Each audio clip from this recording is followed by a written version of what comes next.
Hey, you're looking the wrong way, Kojak. Oh.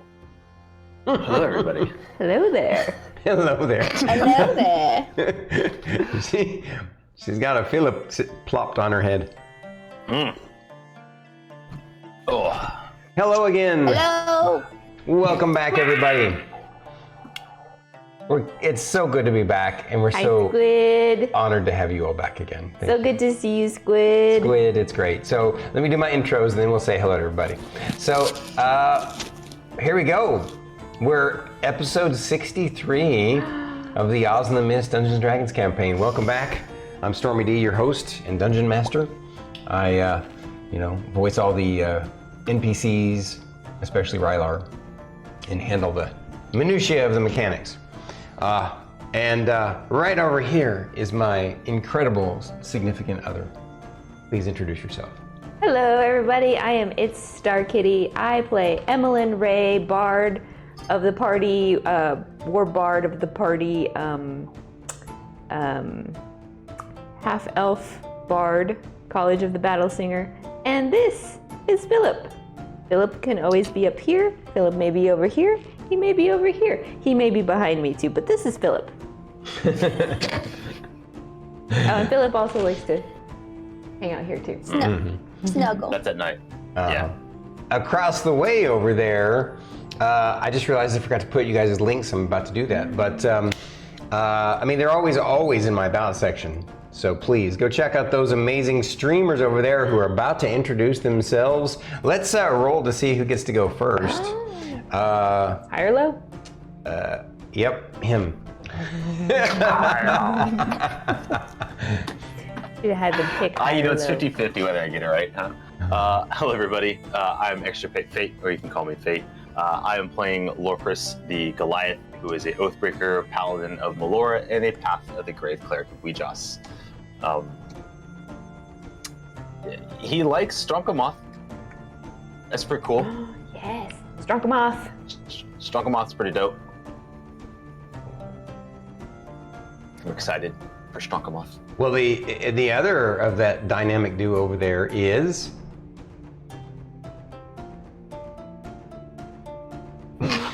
Nobody. A lady who likes showing off her black shirt, apparently. Throwback to last week. Hello, I'm Druid, and I play Fern, Wood Elf, Circle of Spores Druid, and this is Chonkapillar. So, can you guys check the stream and make sure that I did the ats correctly, that the links work? Yes. Appreciate you. I see it. Awesome. Yes. Touch. So, I didn't think I was gonna make contact. episode 63, we are deep into the third act. A lot has happened, and once again, we're honored to share our time, our D&D time with you guys. And that you want to come check out what's going on in the world in this world that we call Isles of the Mist. On Frontier Isle, with Emillynn Ray, Fern, Lorkris, and Rylar. Otherwise known as the Reckless Relic Hunters. That's right. Reckless Relic Hunters. Mm-hmm. Part of Jacko's Relic Hunters. Mm-hmm. Jacko's Relic Hunters. Who's probably got the most amount of gold on Frontier Isle at the moment. You know what? That's because we are the absolute coolest. You guys are the goat of the Frontier Isle. We're the only team that has tree port. Oh, that's because we are so cool and everything, and we take the time to do the thing with making friends and stuff. Mm-hmm. It's because Fern loves every tree. Or it's because Fern's a druid. They're all my friends. Yes. And she talks to every tree. Well, not every tree. They also every interesting tree. Everybody would get very upset with me if I talked to every tree. They also knocked out every single platinum quest on the list, if I remember correctly. Yeah. That was unintentional, but hey. What can I say? We're overachievers. Yes, you are. Yep. We were overachievers Yeah. when we first started. I'm like, how can we game this system and take multiple quests? Oh yeah, I remember. What was it? We were just high enough level where it made sense for me to take just one quest, and then you guys take 3, and it's like, well, they're gonna follow me, and then I'm gonna follow them. Well, Yeah, arguably, you ain't wrong. there's nothing in the rules that said we couldn't take multiple quests. Nothing in the rules said you couldn't take 4. Yeah. But sometimes the rules are meant to be bended. Bended? Yeah. That's not bent. Bended. And I'm pretty Bended. sure the MDA people are like, Jinx. how is she able to write multiple detailed reports for like 4 quests at once? How does she do it? Oh yeah. With her magic quill. No, this is before my magic. Yeah. Oh, that is also very true. I forgot. Well, Forgot. Yeah. It's like anytime we rested, everyone's like, right. Let's recap what happened last week, shall we? Processing. Okay, you got me there. So, our amazing Ares, whom we love with all our heart and appreciate, he did the amazing thing of rewatching the video and counting every time I said the word processing. And he claims that I said it 102 times, which is pretty remarkable. Thank you. Still Thank processing you. that. Yeah. So what happened was, we spent the entire session having a role play with the Bunkai, or the BNQAI, which stands for, the characters don't understand what this means, but for you guys out there, it's the Base Neutrino Quantum Artificial Intelligence, some sort of being from a different multiverse that was inserted, implanted, installed into Rylar, and is meant as mainly to help facilitate his mission for Goo, which is to find and eradicate. Wow. Thank you, goblins and warlocks. Goblets and warlocks. Arigato. Thank you. I don't even know what to say. Thank Much you. love. Arigato. That's wonderful. You're awesome. Hell yeah. Glad you could hang out with us for some time tonight. I know, right. So the the Bunkai was in Rylar, and they were actually trying to reach Goo, but apparently We got Goo's messaging service. it's not a messaging service. We got Goose Secretary. Wow, how's she doing that? Did she stick him on her magic. nose?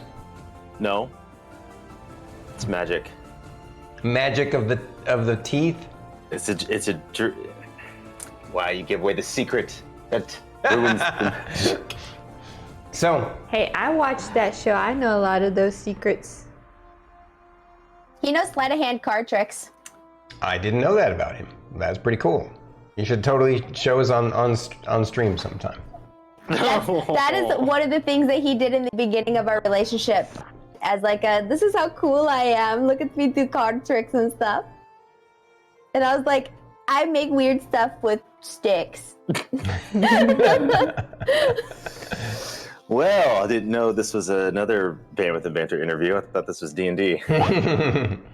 Oh yeah, back to D&D. So Yeah. they had performed a ritual with Rylar to try and contact Goo, but somehow instead were able to communicate with the entity inside of him. And turns out a lot of information was relayed, a lot of stuff. Did you ever get a chance, by the way? You had said that you were going to hope to find time to rewatch it to understand it better. No, I was prepping for other things this week. I understand. Yeah, she's talking about her fitness class she teaches. She needs to spend some time learning the new release that's coming out. At any rate, so yes, they contacted him. They communicated with him. They found out a lot of interesting things. For example, it was implanted by Goo into Rylar to help him on his mission to eliminate the rogue bioweapons, which is a revelation of it itself, because it turns out that the beholder that they killed is one of Gu's rogue bioweapons. It was a being / creature that was designed by him. And it also turns out that Philip is the original prototype, but is a defective because he doesn't have an aggressive or mean bone in his body and can't hurt anything. Yeah. Because he's a little baby beholder. That just happens to be ridiculously old. Also, He's just a baby. yeah. He's just a baby. Just a baby. It's just a baby. So they found out that. They also found out that the being that they believe may have corrupted whatever kind of, experience the ancient civilizations had with the light at the top of the mountain is some sort of dimensional parasite that is the being that likely turned / corrupted and made the beholders into rogue bioweapons. And ultimately they need to Rylar's mission is to find and eliminate those things, and if possible, find and either eliminate or drive off whatever is possible the dimensional parasite, otherwise known as the Shadow Man or the Void Lord. And the team has kind of put two and two together and realized that the whatever sort of special. Oh, that was the other thing that they realized. The entity couldn't tell them all details. There were some files that it couldn't discuss with them, and because it could potentially disrupt things if it did. And that is kind of details relating directly to the light on the top of the mountain that spawned this whole debacle 15,000 years ago. And it turns out that the two peoples, the two ancient civilizations that were curious about the light at the top of the mountain had been manipulated and corrupted by the parasitic entity, the Void Lord, and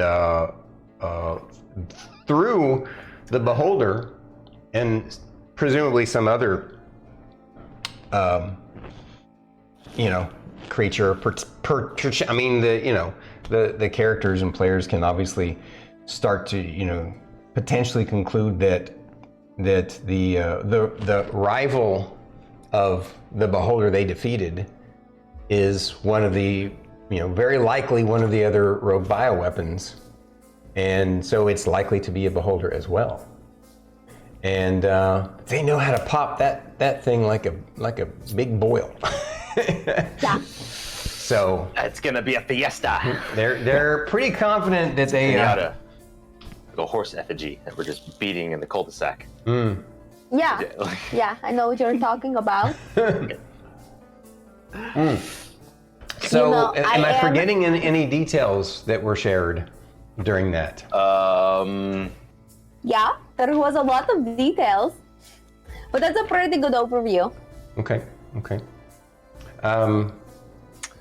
Yeah.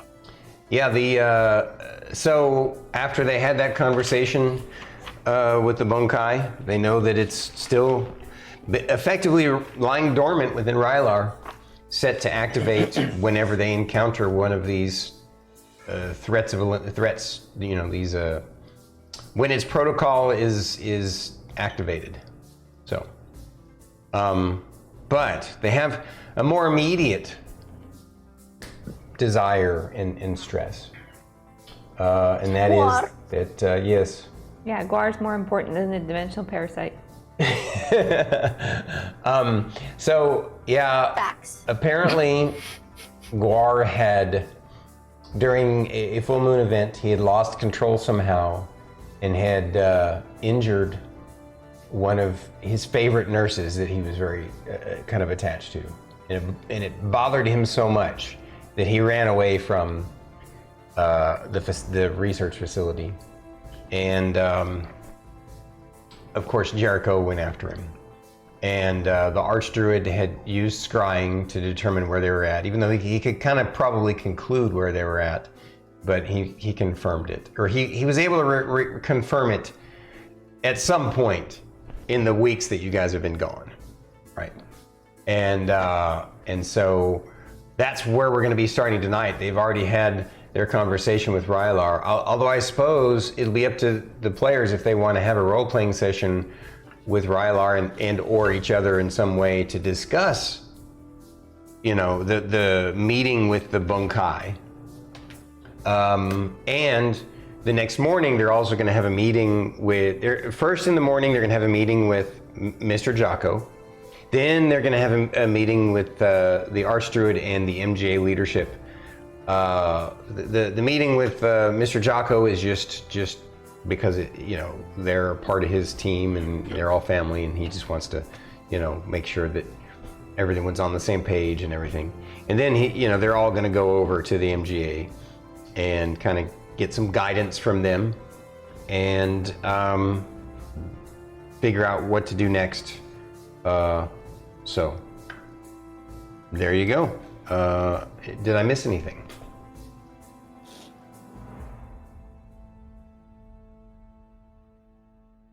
Processing. I'm never gonna live that one down, am I? Nope. All right. Never within these 4 quadrants of D&D. Yeah. Not over this bandwidth. Not that I can remember. Okay. Yeah. Okay. Fair enough. So then, let's do our usual. What stood out most to the characters last week? Here we go. Fern is first today. So you guys, I think the number one thing that I am trying to understand is I still don't know how chips, tortilla chips are supposed to hold all of the knowledge of everything. And I'm still quite confused about that. But I guess that's okay.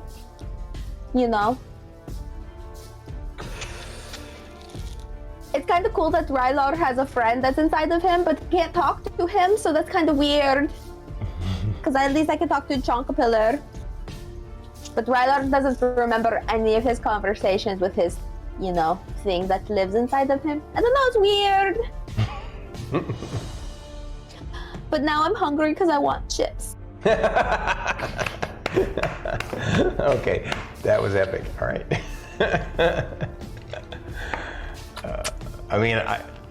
Obviously that's true. You can't, that was the perfect ending to that. So we're just Lorkris.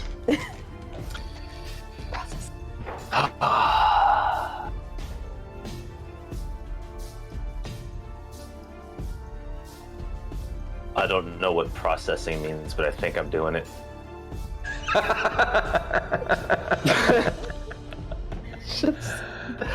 I think I found a word I like less than... I don't know. I think I like this word less than the mines. However, we did learn quite a bit of things. It's nice that Rylar has some semblance of remembrance of what happened, not a direct conversation, but it's nice, I guess. Emillynn will know what to do. She'll answer my questions for me. I hope. But Guwar. Oh, Guwar. What will we do with you? Processing? All right. Anything else? That'll be the last one. Actively. From you. Yeah. Facts. Yeah. Okay, Miss Emillynn Ray. Philip? Can't believe I fell into another dimension and found you and somehow made it out of that dimension back into my normal dimension. How was that possible? What did you do? How did you bring me back? I don't get it. Other dimensions exist? My mind is blown. Oh my god. Wait. How are you still here? Oh my gosh. Oh, so much to learn. That's what's going through Emilynn's head. She kind of stopped listening after, found out that Philip's from another dimension. She fell into another dimension. She can't find where she found Philip to begin with, so anything after that is she's still processing.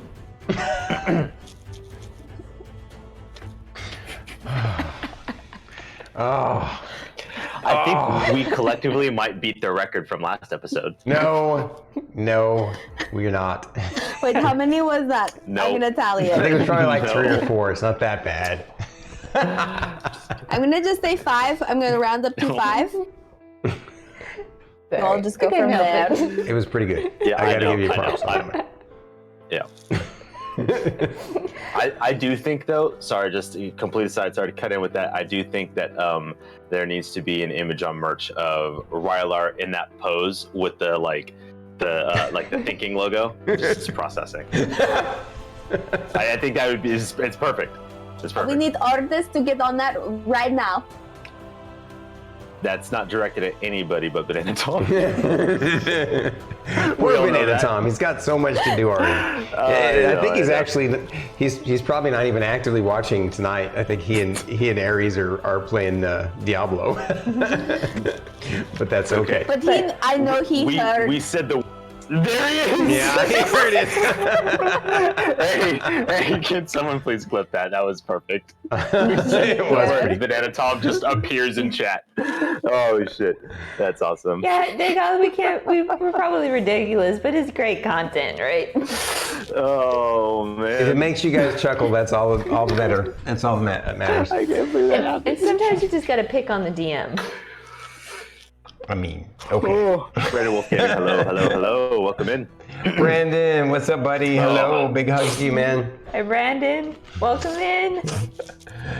Why is he green in my chat and purple in your chat? I don't know. I've been wondering that myself. It's interesting, huh? Insomnia is here too. Yeah, baby. Yeah, baby. Can I get a shout out for Brandon and Insomnia Night? Yeah, there you go. Thank you, guys. Thank you. All right. So where were we? Oh yes, I was finishing up my recap, but sorry. Philip, did you know you're from another dimension? Question mark. That's it. And if you actually asked him that, Philip would just say, I don't know anything about that, but I think that all of this would make for a really great song someday. All right. Oh, you already had gotten him. Okay, cool. Right on. So. Thank you, Dagoff. Yes, thank you. And thank Super you guys. awesome mod. We very much appreciate you. Mm-hmm. And thank you for coming tonight. We love you all. All right. Well. Appreciate your mods. Appreciate your mods. So Rylar, what stood out to him is that he has these memories in his head that he doesn't know where they came from. He doesn't have a memory of a conversation. He just knows some stuff now about his processing of it is that he, in his head, he thinks that Gu must have blessed him with a special helper inside, and that the special helper, it gives him information when he needs it, and it actually makes him feel pretty happy that Gu believes in him so much to do that. So that's where that's the way he's going to interpret it. Question, yes. No, Lorkris has a last-minute revelation of the appropriate pseudo edgelord that he is, because we all know that's true. Everybody's got a companion. Fern's got Chunk, Emilynn's got Philip, Rylar's got a bonkai, and all I've got is Ouijas. What's so funny that you say that is I had that same revelation. Yeah, like about 5 minutes ago, but I I didn't was say like, anything. everyone's got on to you grab for it out with them except for me. I was She gonna just pick- mocks me all the I time. know I was gonna pick on you for it, but I'm like, oh, but I made that chip joke last week. I might as well make the chip joke this No, week. yeah. So yeah, that's funny. All I got was Ouija. She doesn't even like me, man. Only Ouija. We just She mocks totally you, likes and you. Melora kind of ignores you. That too. Well, to be fair, Melora has actually never communicated with with her either. Yeah. Only Ouijas. Boy. Meep. Meep. Whoa. Moop, moop, moop. Okay, so Enough crying. here we go. There's no crying in D&D. What D&D are you talking about? Yeah. I can make things very sad and D&D very quickly if I wanted. There's no crying. Chocolate relic hunters. All right, guys. Yeah. That's it for the recap. Thank you guys for joining us tonight. We're going to go chat dark for a little while until the intermission time, where we'll be back to chat again. Appreciate you guys coming. Enjoy the show. Moop, moop, moop, moop, moop, moop, moop, moop, moop, moop, moop, moop, moop, moop, moop. All right. Moop. So that night, and I'm not going to use the word this time, but that night you guys went to bed and had a lot to think about. And I mean, we had a lot. no, don't say it. I'm tallying it. And you had a lot to think about, and I was gonna say, I was like, it was pretty Emillynn late had a lot into to the write night. down. It was pretty late into the night that you guys had this conversation with the bunkai inside of Rylar, and so you know, went to bed exhausted. And I mean, she would have gone out into her garden to meditate there, and but her exhaustion level was high too, such that you know, but she still meditates because she only sleeps technically on level ups. So sometimes in the past we've misspoken and misstated it as sleeping, but you get the idea. At any rate, so the morning comes and you guys are up early enough to go have breakfast with the team before your meeting with Mr. Jocko. Is there any kind of conversation that you guys want to have with Rylar? He's when he joins you guys for breakfast, he looks kind of out of it, like he not that he didn't sleep, more like he slept so good that he's having a hard time waking up. That kind of sleep. Yeah.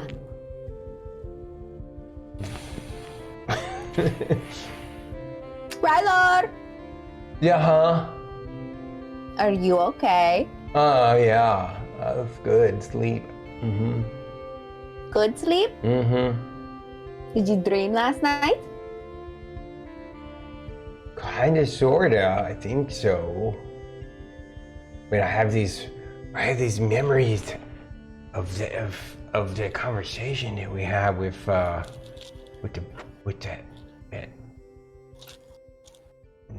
bunky With your- dude. Yeah. But yeah.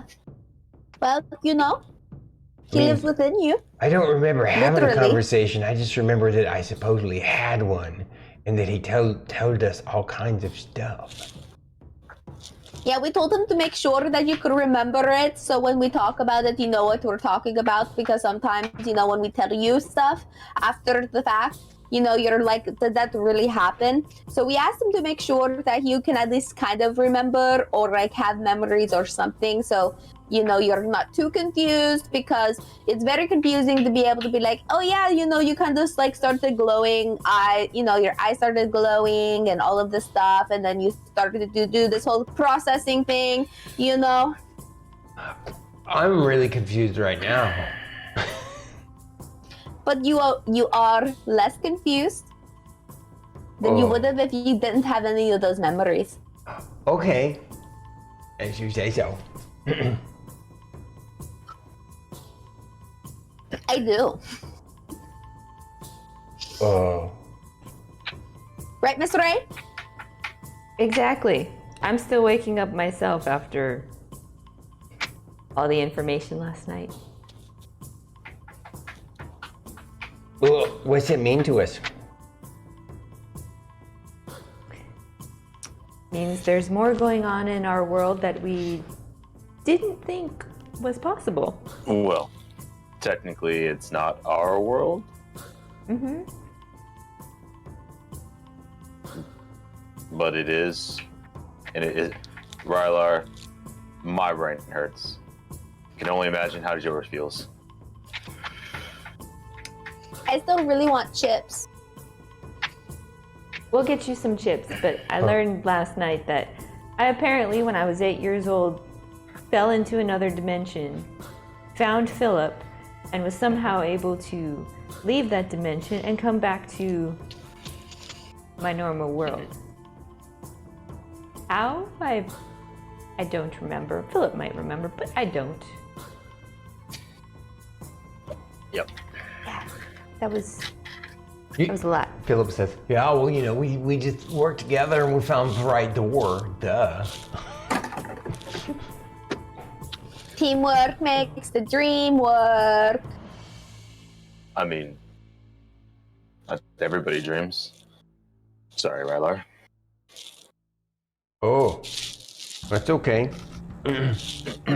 So, what's next? We get to go have a meeting with Mr. Jocko, or did you guys have any?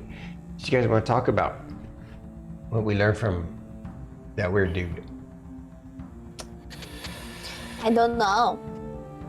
I do know that we have to go find Guwar and finish that first, and then we have to go back up to, you know.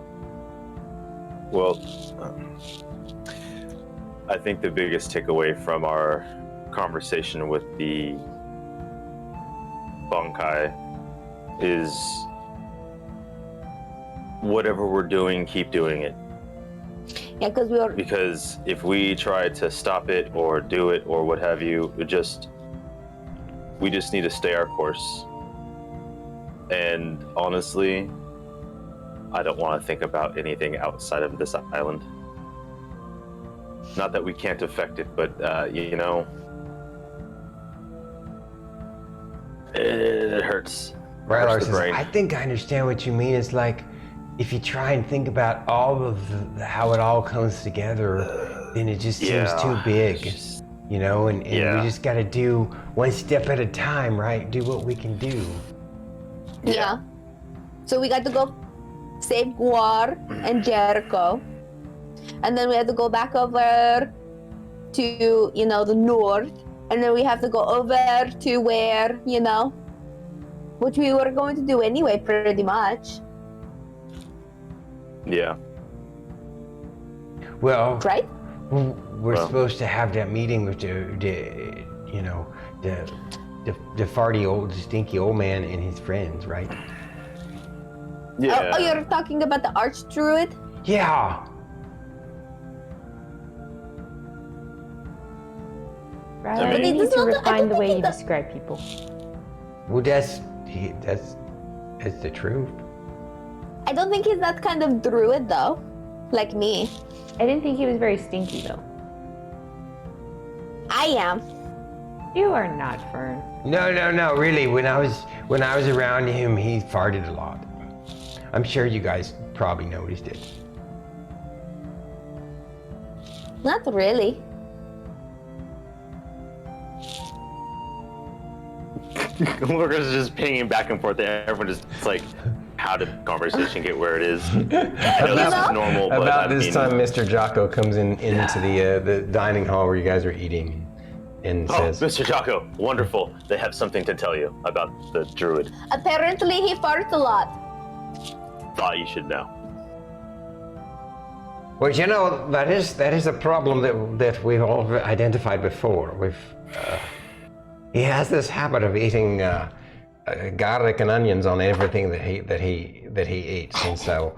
But you know, Garlic and onions are pretty good though, on everything.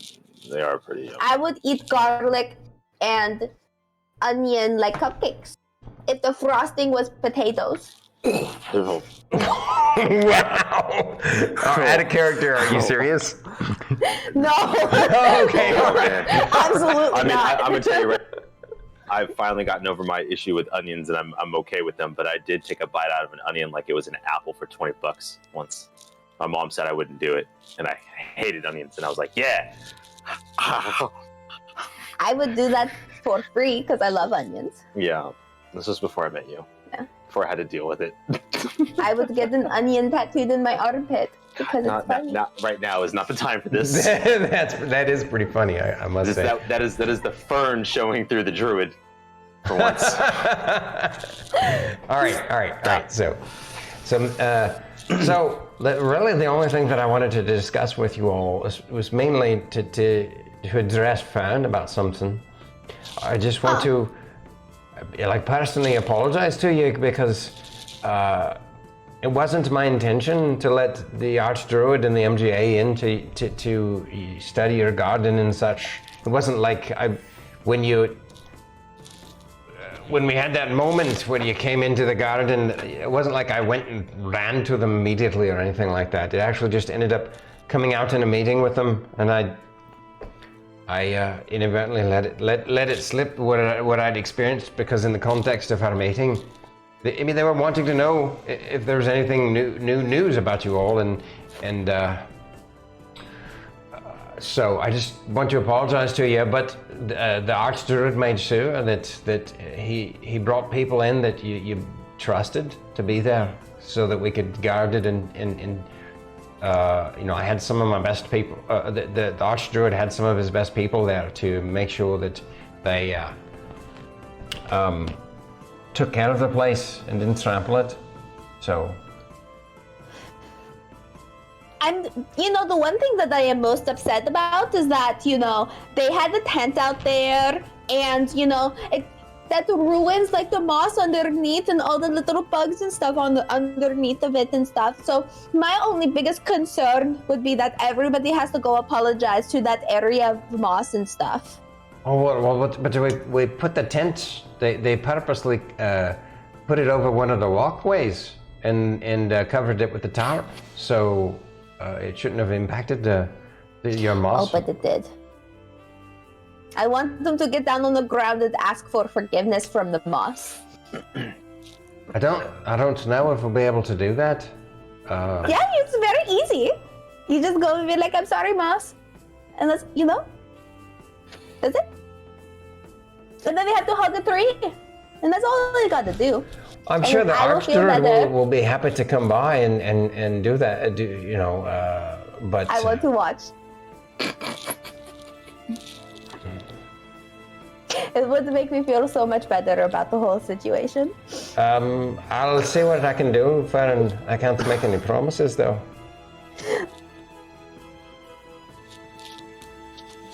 Okay. Even just the idea of it made me feel better, so...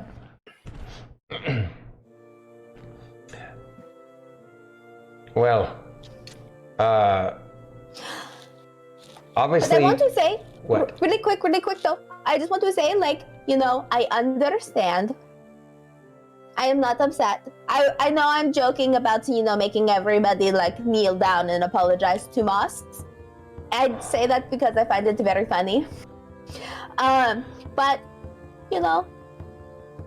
I'm pretty sure I would have said something if I were in your position. I would have told probably way more people. Well, thank you for being understanding about it, Fern. You had me sweating there for a second. So, obviously, we want to get you over there as quickly as possible because I know you're all anxious to go find and see if you can help Guwar.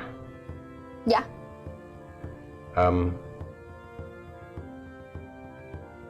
Do you all have any questions for me? Anything that I can do for you?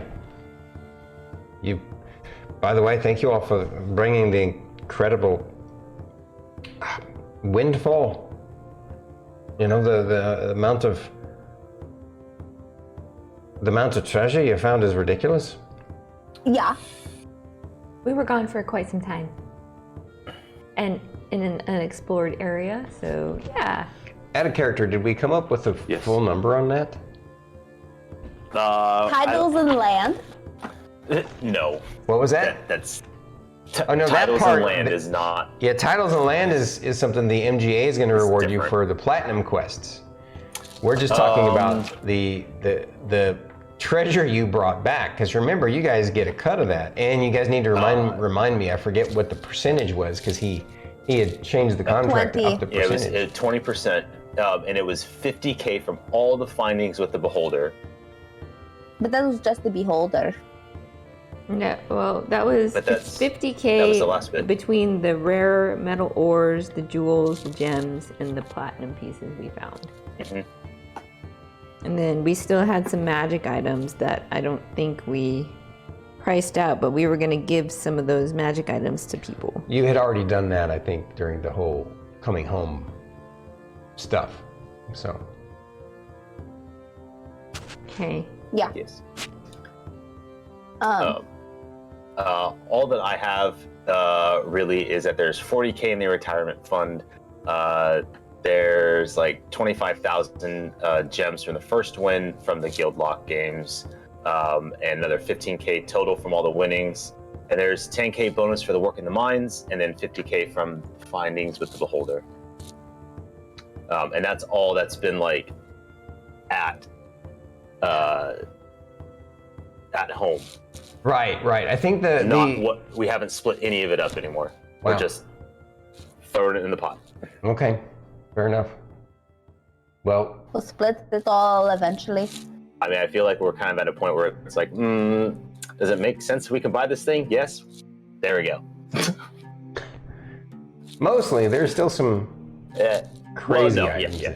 that might exist. Yeah, but okay, fair enough. For what we can get a hold of here on the island, I think. So Mr. Jocko says, one thing when we go to have the meeting with the MGA and the Arch Druid, I would recommend you all make a list of consumable style items that you can take with you on your long journey. You know, like potions and scrolls. Just to, because I'm sure that they will provide them at zero cost. So it might behoove you to come up with a list ahead of time of things that could be useful to you. Definitely health potions. Right? The accountant over here is doing the math. So Definitely health potions. What about those potions of vitality or whatever? Or the one where, you know, when they hit you, you only take half damage because you are like super cool. Oh, you're talking about a potion of invulnerability? That one. And what about it would be really cool to have do they have like fireball scrolls? I think it would be really cool to I would love to experience throwing a fireball. That would be so cool. I had a character, I'm trying to remember what the rules are in 5th Ed for a spellcaster of a different, like, I don't know, how does 5th Ed handle? Can a druid cast an arcane spell from a scroll? Or does it require? Let me look that up. Actually, I'm not sure. I can look it up. Okay, thank you. Good luck. While you're doing that, yeah. So, what'd you figure out? No, I was just going back through all the magic items that we had, just double checking. It's like, yeah, we didn't give that +1 stone to anybody within the group. And then we still had we have a potion of vitality, and we have a elixir of health too that we are keeping. Yeah, we already have. There's the oath bow, which And we want to then do we give have that to iron flask that has something inside that we don't know. which Yeah, I you- want to kind of bury in the garden where nobody can take it because I'm you very guys, scared. I'm pretty sure you'd had a conversation and told the Archdruid and them about it, and and you had basically already given up. That happened already. Druid and the Archmage, and just be like, we don't know what's in it, but here you go. Yeah. Did I actually say out loud my suggestion, which was we should probably do the thing where we release it in the Colosseum, where and they are able to do those arcane bubbles and stuff, and then all of us try to kill whatever big scary monster thing is in there. I don't remember you suggesting that, but it's not a bad idea. We'll roleplay that. Mr. Jocko says, I don't remember you suggesting that, but it seems like a good idea. But I could have just thought it and not said that out loud. Well, perhaps that's something to consider when you get back, I suppose. I'm sure still John would love to take it on too, whatever it is. Oh, that would be so cool to watch them kill it. What if it's like No. a puppy or something? Can we keep it? Whatever is in the thing. What if it's not dangerous? Lorkris tuned out for a second and answers with no. But Lorkris, I think you would really like to have a puppy. So, the enchantment stone that you all were talking about, did we use that, the +1 to one of your items? No. To answer the question about the scroll, the answer is no. It has to be on the spell list for the class. So if it's... So I thought. So if, let's say, Fern didn't have access to Call Lightning, and we got a scroll of Call Lightning, she could cast it. Yep. Um, That's what I thought. It's whatever. kind of what it's always Yeah. been. I just didn't know what it was for... I'd forgotten what it was for 5th Ed. But yeah, Yeah. and the only reason why I was slightly confused is because when we played Solasta has some funky rules for that. It's dumb. The bottom line is that if it's something that you could cast potentially, even if you don't know the spell, but you could potentially cast it on your spell list, then you can use the scroll. yeah. But you can only pick a lock once. If you fail, that's it. That in was the game. also in Solasta. That was really Yeah. dumb. We ran yeah, into no that thanks. last night when we were all four of us tried to pick the lock on the chest. We all failed. You can't try it again. Even if you rest and come back, it's just really dumb. But DC should just get higher because you have broken pieces of pick and pins in there. I mean, I can see if it completely breaks the lock, right? But then they should make it such that you could open it at other means if they're going to do that. Like With that smashing hammer. it. Oh, Yeah. Or get some tools for crying. There's like Crowbar. yeah. Crowbar it open. At any rate,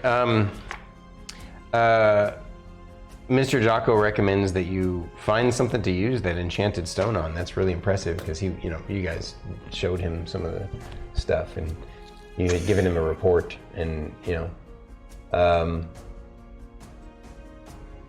like obviously you can't do anything to his halberd, right? And most of the time, the two of them are casting spells. It might be worth it to enhance Rylar's. What is it? Where is it? Mace. wand. There's a wand. His. Right, I thought you got and rid that, of- you got what I was getting at. It's not what it's called. Rod of the Pact Keeper, right? Rod. The ramrod. Yeah, like if you enhance it it would make him more effective in combat. So, if you guys are Okay. Okay. I didn't know that was an option. Yeah, that's not a yes. all right. So then,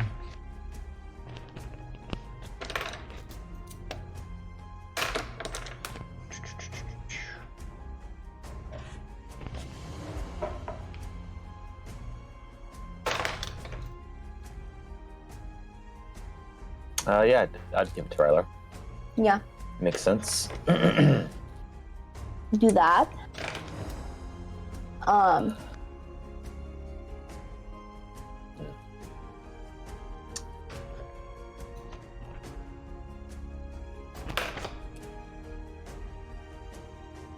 Okay, that's done. All right. And I believe you did use the enchantment stone for the armor, right? For Fern, yes, to bring it up to 20. Good. Yep. And then there Did you ever use the Tome of Leadership and Influence, though? I did. You read that's it, why that's that's why my charisma is so freaking high.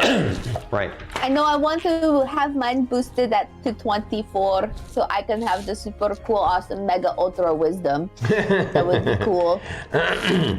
Well, maybe we can ask the MGA for a book for you.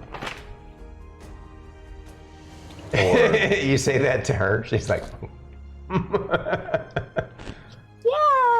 Yeah. Or, maybe the Druid might have a cool book about, being a Druid. That's fair. Hopefully it's a picture book, but Oh, that would be so nice. I forgot which book is for wisdom. If someone can look that up for me while we're continuing on, that would be cool. yeah. Faith is on it.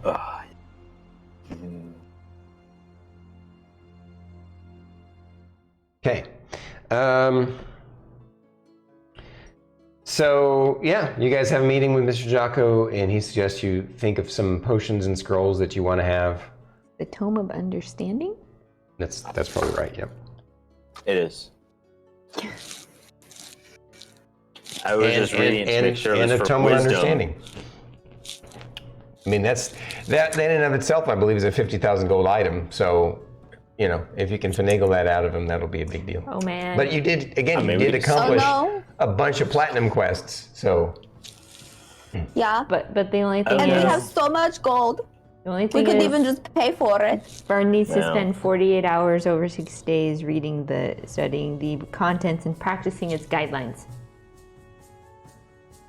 oh, so that's how long you spent on the other one? You did? Yeah, over 6. Yeah. When? Well, I mean, anytime we rested, I was like, I'm either writing a report or I'm looking at a book. Oh, I believe it's saying that you do it constantly, right? You spend 48 hours over a period of 6 days or fewer studying the book's contents and practicing its guidelines. So, You have 6 days from when you start reading the book to accomplish it. And it's Oh, I 48 see. hours But worth it of- doesn't. In total. Yeah. I gotcha. It's not. You're not like you actually have to spend that entire time studying it. It just has to be okay. All right, that's fine. it's like you just have to spend Cumulative. 48 hours. Oh, 48 hours within 6 days. Yeah, Okay. 48 hours within 6 days because 6 days are fewer. She could pull it off. Knowing it's Emillynn, a if that picture happens, book. like, Fern, did you read your book today?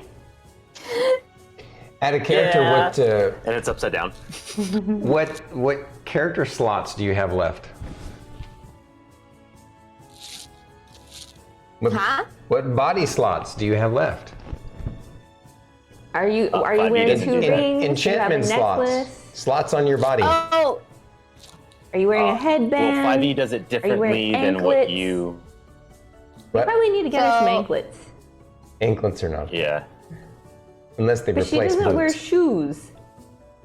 She basically has foot fingers, so they could just use bracelets. Don't do it. Yeah, I mean, technically, you could wear a bracelet around your ankle. Yeah. yeah. That's why I yeah. said it's So an anklet. I just have the bracers. I have the cloak of protection, and like I have a necklace that's super cool.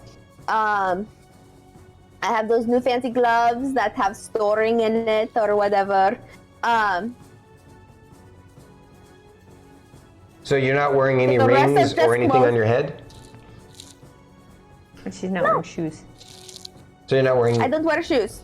You're not wearing any rings, and you don't have anything on your head. No. You're sure? Could she wear a toe Well, no, ring? I have my No. circlet that gives me the +2 to wisdom that already. Okay, so you do have. Oh, well then never mind. Never mind. If you already have an item that does that, it's possible though could get you an upgraded one.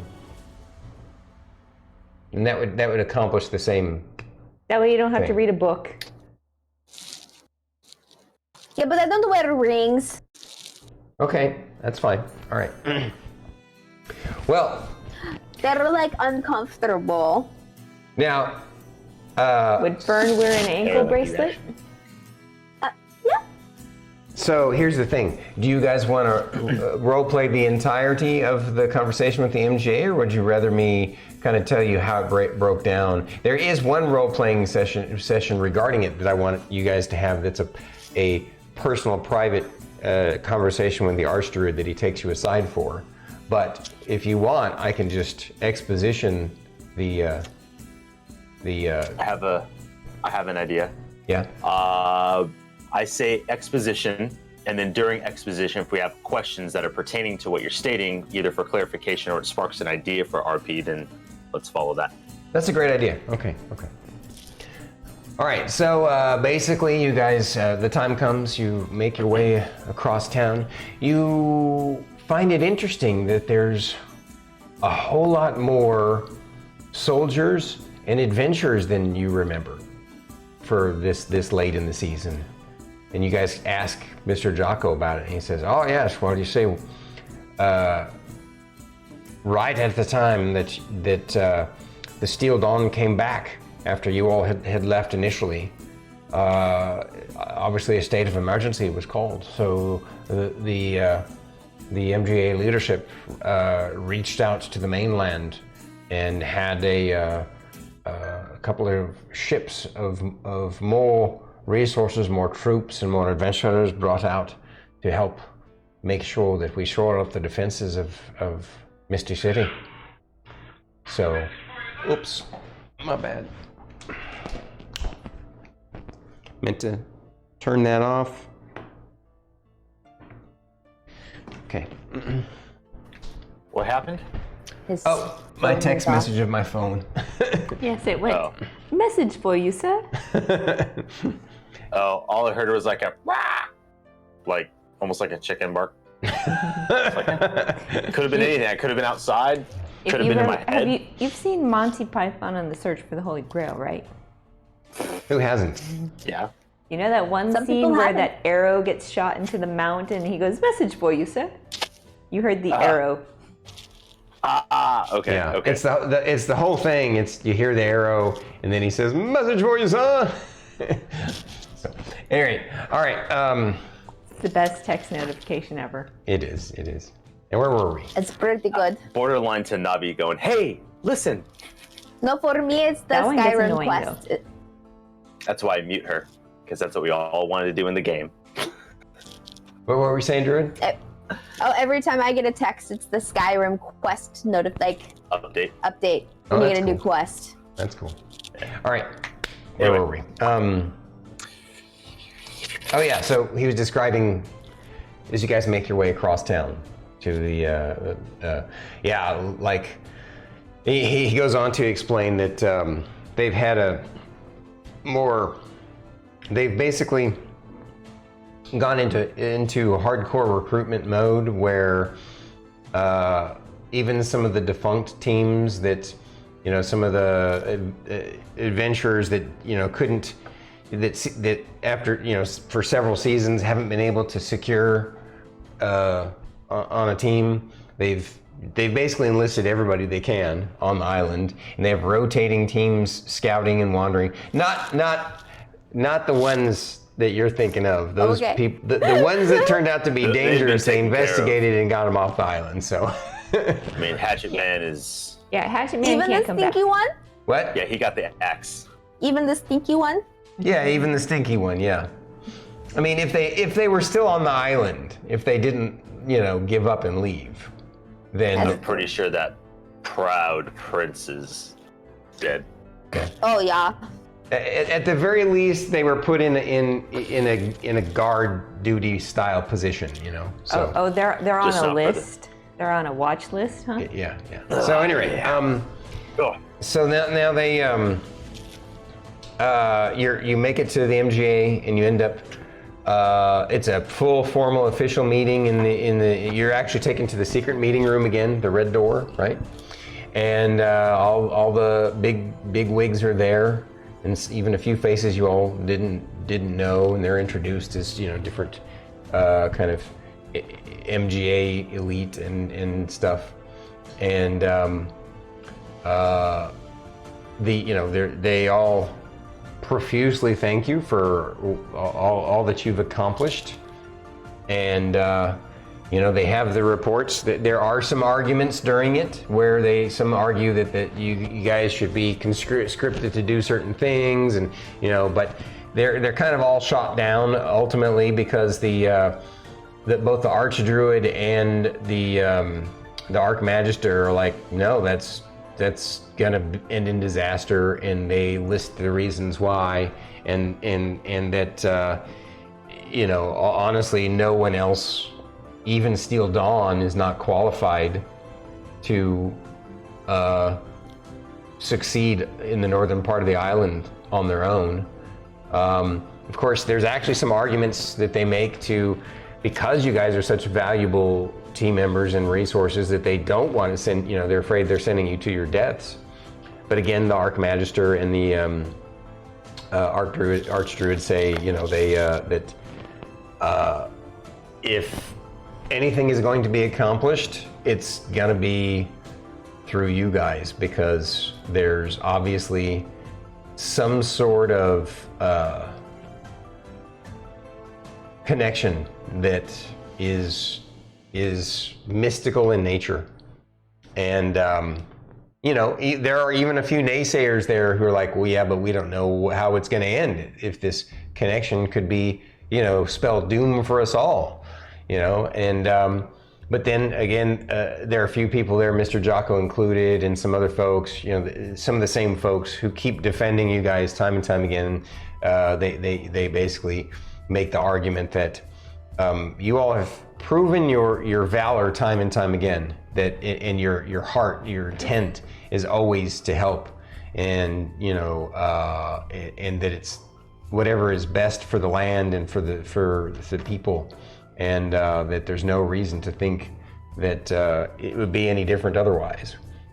And so in the long run, the Archdruid and the General there, they make the decision that they're going to offer the advice that they've been arguing about all night, because you realize they're all kind of crotchety and irritated because they've been debating this stuff all night without any sleep. And but in the end, the few naysayers are kind of shut up by everybody with logic and reason, and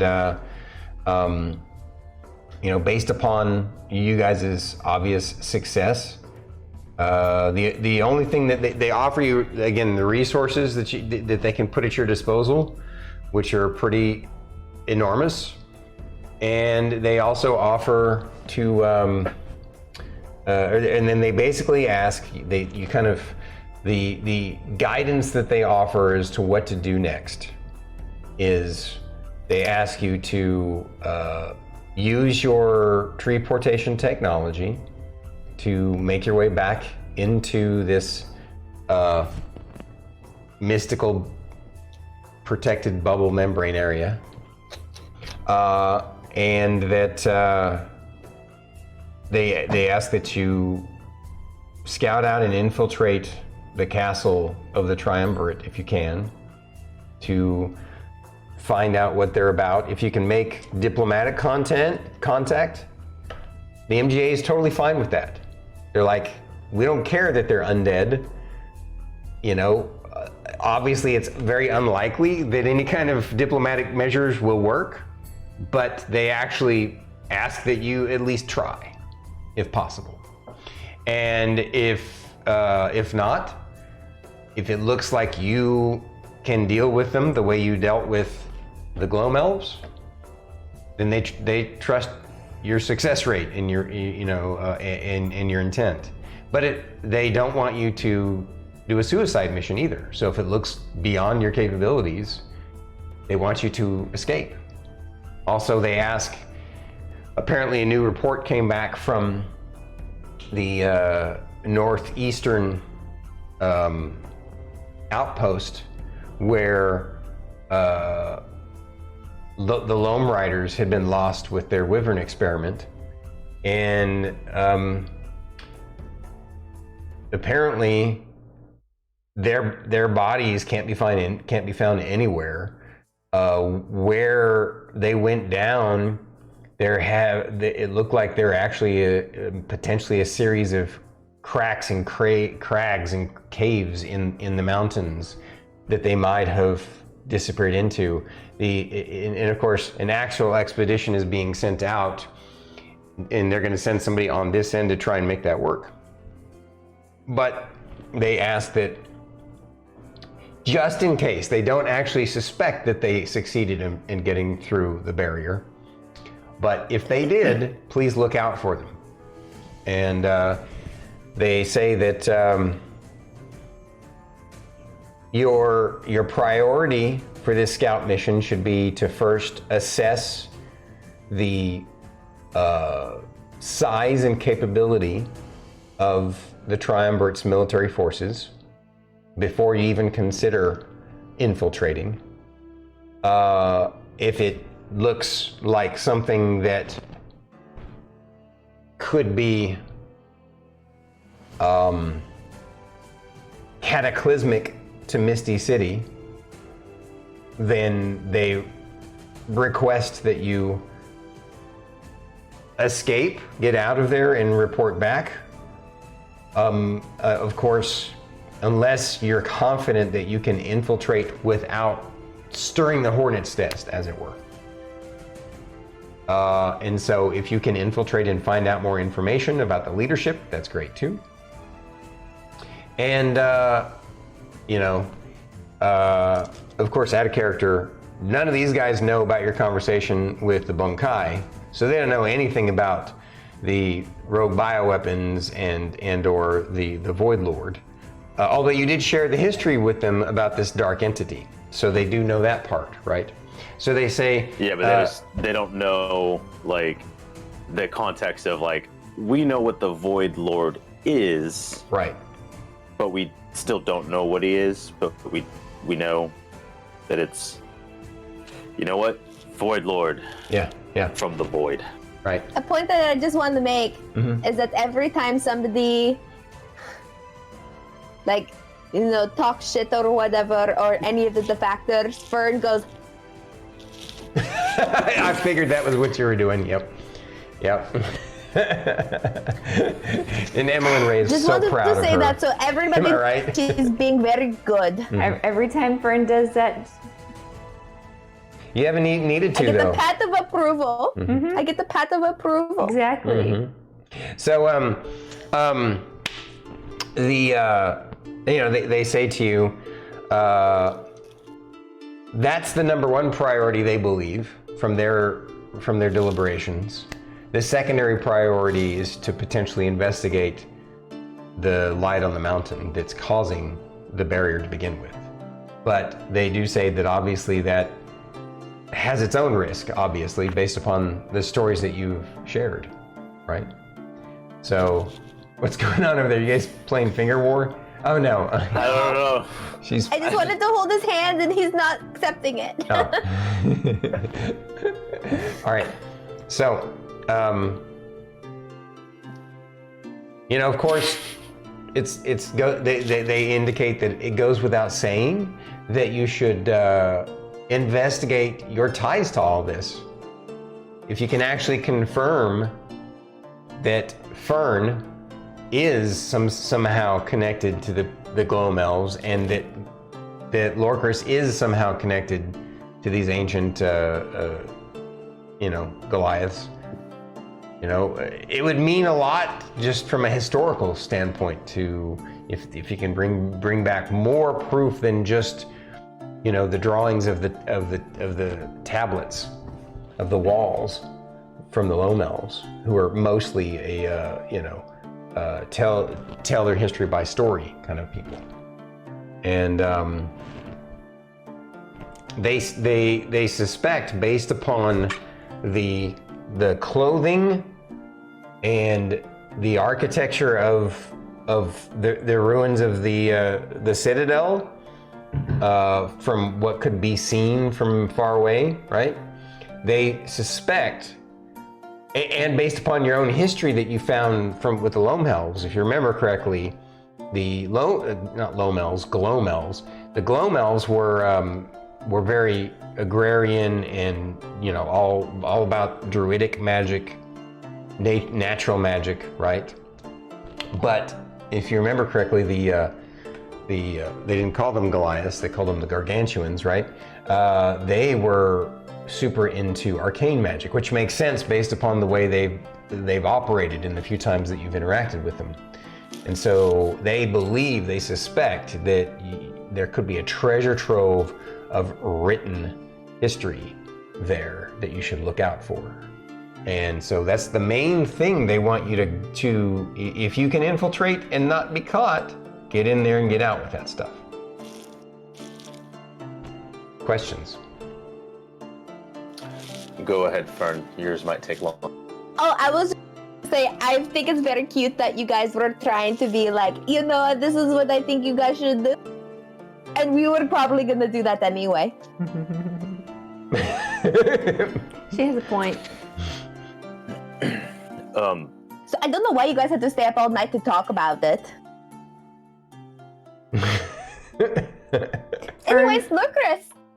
Fern, they're probably weighing pros and cons.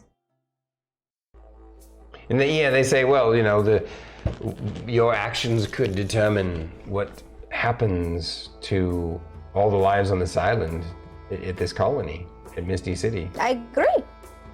And the thing is, we are not going to do anything to harm them, so I don't know why you guys had to waste sleep over it. Well, because it's possible that your actions could have repercussions that none of us can foresee. Then why would you try to figure it out if you can't foresee it? That's the point of the conversation that we had, to try and see the unforeseen. This is the Archmagister talking. He's like, but in the long run, it boils down to we can't remain impotent. I can't even say the word impotent and do nothing. We must proceed forward, and you are our best hope. That is true. Now, what were you going to say, Lorkris? Lorkris.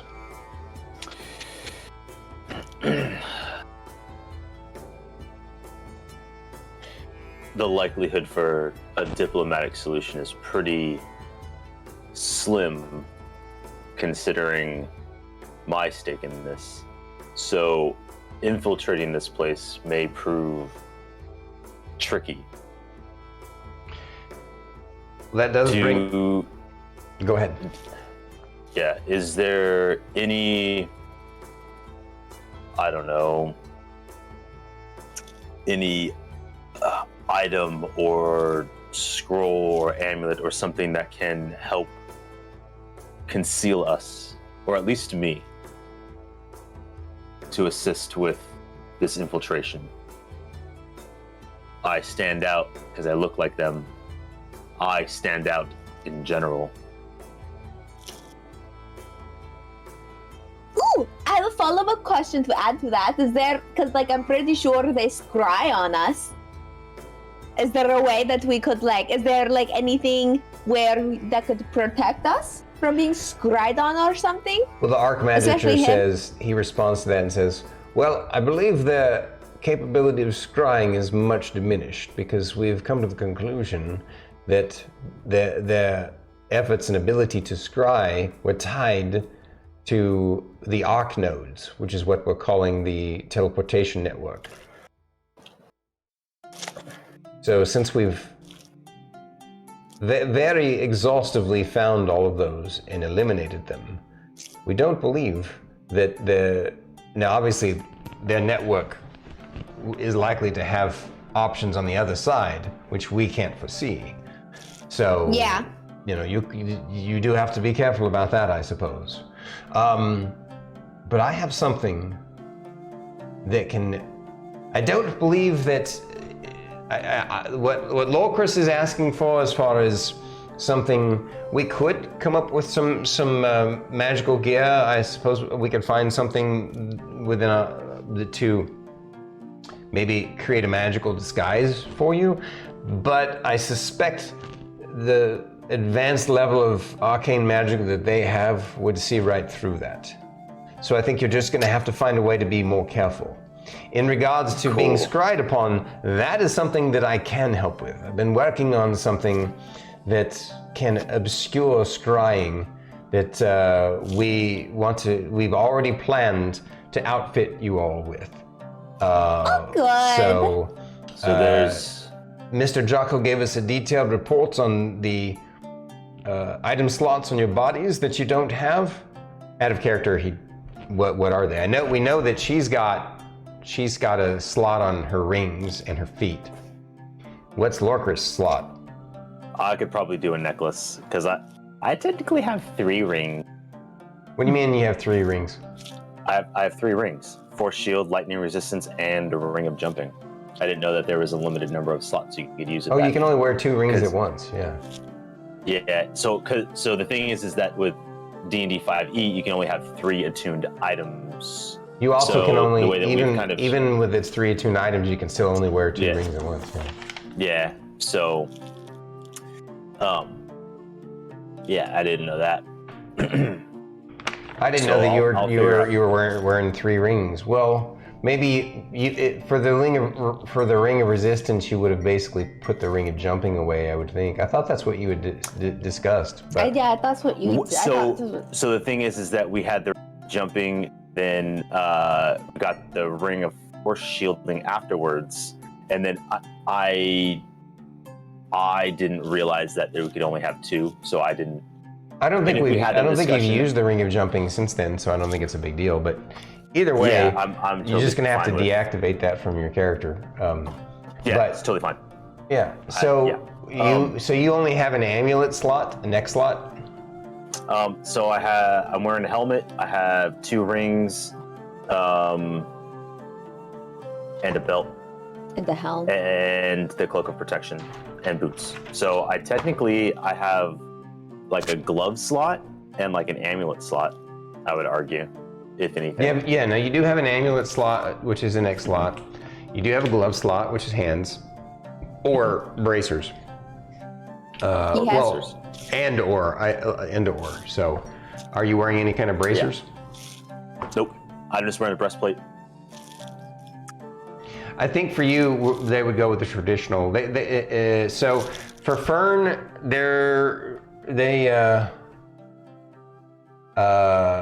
know that you.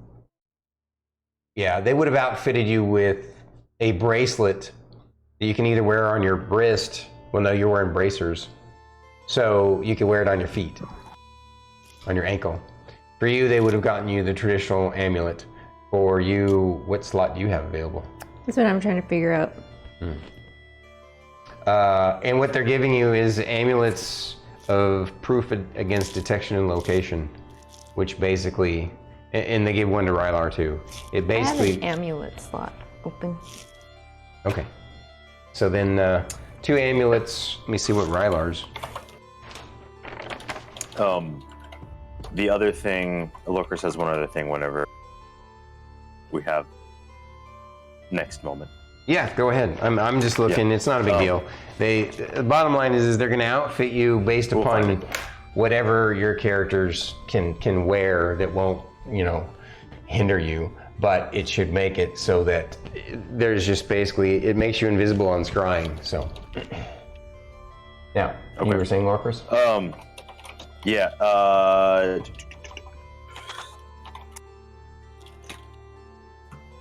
Knowing their potential level of arcane magics, actually above table, they know about the beholder, right? What? Yeah. They all know about the right? Okay. Yeah. So knowing that the Triumvirate may have a different avenue of arcane magics than we are familiar with, as you've seen with these nodes. the beholder that we fought had an interesting hurdle to overcome. He generated a field of anti-magic. We saw that in the report, yes. If we could find a way to replicate that, I may have a way to implement that. So the Archmagister says, if we could find a way to replicate like that, then we would have done so long ago. I'm sorry that technology doesn't exist. Well, if it does, I think I know where we can find it then. Yep, we're going there. Please clarify. Well, Oh, well, north. yeah. If it does exist, because we've seen it, so it does exist. Well, If no, anyone I'm were to saying have- that the technology doesn't exist. What you described was a natural ability of the creature, which isn't the same thing. I see where you're coming from. Yes. But if it's something that's out there, it could potentially be replicated. And if anyone could replicate it, here, it could be the Triumvirate. Potentially, I suppose, yes. Well, and you can't discount the possibility, based upon the historical report that you all have shared, that there's another beholder behind the Triumvirate as well. So watch out for that, obviously. That was the other thing. I mean, I'm sure that you all had thought of that yourselves, but we've gone over the report all night, so we wanted to make sure that we shared enough information that you guys don't go out unarmed. We'll try to bring this one back in one piece. And Rylar raises his hand. Yes, Rylar. Right. I'm pretty sure that if we fought another one of the I don't know why I'm sounding like Philip. I'm pretty sure if we fought another one of those things, that we would be able to, I can help with that part against it. Yeah, we're gonna be fine. They say That's actually kind of the least of our worries. and so the Archmagister says, so you have some way of counteracting their anti-magic eye? I don't know. No. Okay. And You just gotta poke the eye out. Yeah. so Rylar sees you guys say that, and he just shuts up then. All right. That's right. So Yeah, do it the old-fashioned manual way. Poke the eye Yeah, out. Well, it's during just all our this- tactics. yeah, during all this conversation, Philip kind of hovers in between you and Fern, and he actually kind of whispers to Fern. Of course, only she and you guys can hear it, and he knows that, and so he said, "These stuffy old guys, they're kind of assholes, aren't they?" Oh yeah. They're not very Oh, bright, yeah. are they? No, that's why I'm like, that's why I'm like, you shouldn't be like staying up all night debating something when you know we're gonna go do it anyway. But I And it's not like sort they can stop us from going. of get what they're saying though. They get, they're trying to protect the people and stuff. So you gotta respect them for that, I suppose. I mean, I get it, but whatever. So are we. So everybody stops and looks at you while you're having this conversation. I'm like, Fern, are you okay? Everything all right? As I'm looking between her and I'm glaring at Philip. It feels like, oh shit. Sorry. I don't care. I'll fed up Philip is now. real. So they all kind of look and they go, oh, okay, all right. So let's. Lorkris is like kind of behind them going, yes. Yes. Let's continue on, they say. All right. So, before you have the pull aside private conversation with the Archdruid, is there any other things you want to discuss with these guys? They don't offer much other than, they do say that their plan is to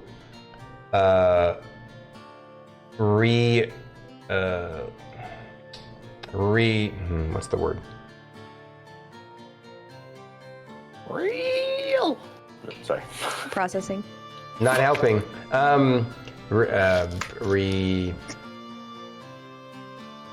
regroup and reorganize their newly strengthened military force and push it forward and create a series of outposts, basically along, along that. Here, I'm going to go into full map. Was it like that quarter mile or mile long? What was it?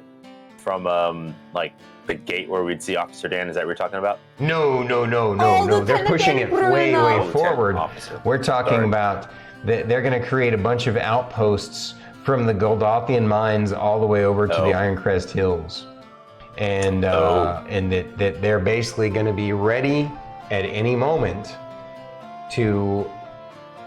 Like, this is kind of the final thing they wanted to share with you guys, is that they really want to show their mission is to protect their interests in Misty City and all the people, and their intent is also to protect you guys. And bottom line is they're going to muster all the forces that they can across that basically kind of this new border they're going to create up there.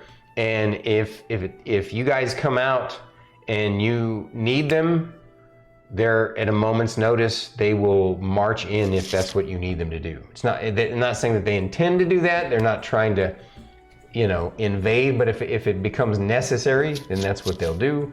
Or they just want to make sure that they protect the people in a forward position instead of, waiting for the enemy to potentially make their way to Misty City. Yes. Now would probably be a good time to revitalize Novacrux and Rheingold Colony. If you want to establish a forward operating bases, since the lower levels or the southern side of the island has been dealt with the goblin hordes. May not be a bad place to start. You also have a lot more people on this island. Yes, that's a great idea. We'll get on that right away. Very, very good thought. They're impressed by your strategic acumen. Yes. Centralized. I just wanted to say that if anything happens to any of the soldiers and stuff that are fighting to protect everybody here, I want to make sure that they have a really good resting place if they don't have anywhere else to go. So I want them to be able to have a space in my garden. But that being said, I'm probably going to need a bigger garden. So if I could have like an extension of the garden and then they can be like restful there. And I just wanted to say that. So the Archdruid, when you say that, the Archdruid and the General kind of look at each other and with a little smile on their face, and they look back at you, and the Archdruid says, "Don't worry, little Fern. We'll be talking about that here in just a little bit. It's one of the things that I wanted to take you all aside about." Oh. Okay. So, was there anything else that you wanted to discuss with the MGA leadership before you have that side meeting with the Archdruid? I'm good. So, well, the last thing that they say before you go have the side meeting with them is that obviously your next. They understand that your next mission is to go find Guwar, and that's important to you. But they ask that you prioritize the northern expedition once you've accomplished that as quickly as possible. But they respect that you've done a lot so far, and so it's an awkward situation for them because they want to really press upon you, hey, please go do this big important thing for us. But you've already done so many big important things for them that they're like, we got to give you some time off, and we got a family member that's if you didn't. Yeah. So and honestly, like, oh, go ahead. The way Emillynn puts it is, yes, Guwar is our responsibility, but you have to remember he can transform into a super, super powerful we're floored. Do you want him falling into the hands of other people? No. Well, and they reiterate that, yes, of course, that's the other reason why they realize how important it is. It's not just, a personal thing. Yes. It is a safety issue. And they It's more understand. personal than... It's personal for you Yes. guys, but from the MGA's point of view, Yeah. it's also a safety issue. So, you were going to say, Lorkris? Yeah. And 100%. Though withholding that information from us would have been a very poor decision. Oh. If we hadn't have known, then yes, we would be going to the northern side of the island right now. But you Did the right thing. did the right thing, and we're gonna do what we want. Well, if Sorry. you didn't tell us, we would have eventually found out when we went to go to the hospice to visit Guwar. And it would have Only been to have them bad. tell us, oh, by the way. Well, that Well- would have been very bad. The Archdruid says, I don't know why you think we would even do that. So, forget about it. Of course, we're trying to be, since I've been running this organization, we try to be as transparent as possible. Much to the chagrin of some of these idiots. I'm sorry, the wonderful, sorry. amazing people that I employ. Don't say sorry. In here, Don't say sorry for those kinds of things. All right. Everybody knows that they're cranky. parts are funny. Parts are very funny. All right. So, yeah. So they're the other reason why they're even more flexible and understanding about the Guwar mission too is the fact that, and this is one of the other final topics that they talk about, and that is your tree teleportation technology that you've developed or rediscovered, however you want to look at it. The Archdruid and all of them are blown away by this, and the applications are incredible, obviously, and they want you to be careful with the technology. Add a character. How many trees have you made so far? Because I could have can tell you. sworn that. I'm sorry. Go ahead. It's a couple. Just a few. Do you want me to name them? No. Or No, you I want me to want just you tell to you give me number? the total number.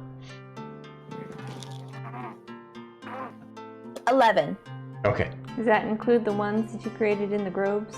The 2 groves? Yes. So Oh, they all have names. Don't you worry. yeah, I'm sure they do. Out of character, did we? I don't know if I discussed this with you, but if I didn't, I had intended to. Did I discuss that there's a limit to them? No. Okay. Well, Now that you've talked about it, you need to elaborate. I'm going to elaborate. Your character, the more you make them, the more you sense that there is a limit to the number of them that you can mark in such a way that they become usable for the tree transportation. And it's basically the number is equal to your level.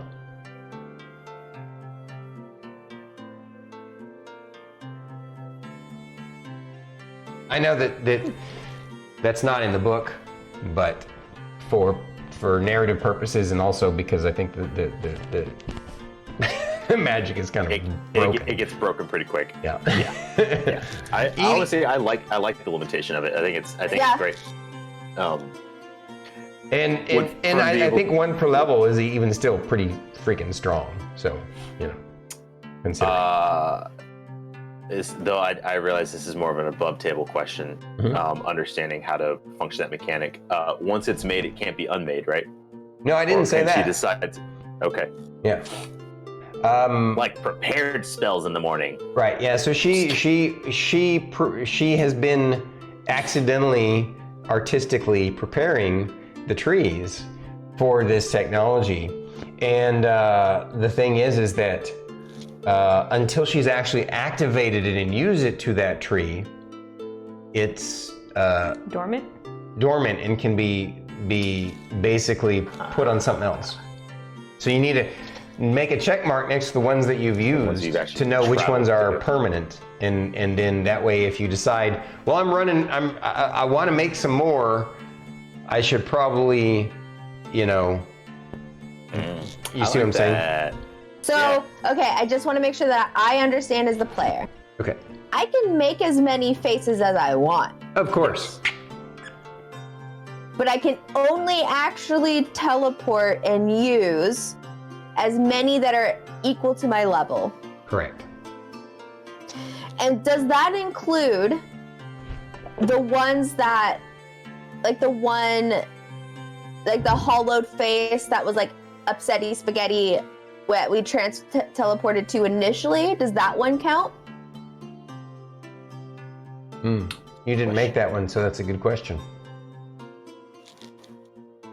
And both technically that tree that we teleported from and teleported to didn't have consciousness. Yeah, that was a one-way teleport. Yeah. Yeah. Well, I would say neither one of those two count. Okay. Because you weren't the one that made them. You just used them. All right, so we've only... And honestly, they can't be used anymore anyway. So, I mean, the tree that you have revitalized could potentially, at some point, but you wouldn't want to try and use it right now, it'd be too risky. Whereas, the one that's basically dead on the other side is definitely not one that you can use. Oh, so we haven't used the ugly Lorkris face tree, so that one technically hasn't been used yet. That's the one that's in the tower? That's the one that's in the tower. Okay. Oh, it's not actually inside the tower, it's inside the tower perimeter, inside the gate. Close enough. Yeah.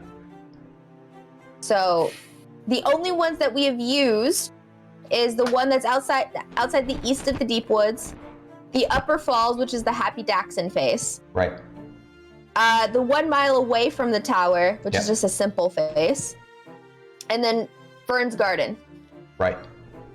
And that's the other reason why they're fine. They're not. It's not a matter of whether they're fine or not, but they also realize that because you've developed this technology, you're going to be able to, the Archdruid didn't go into detail, but when you go, he explained, since he knows a little more about you guys, he knows your intent to find Guwar, and that you already know. He already knows where Guar's at.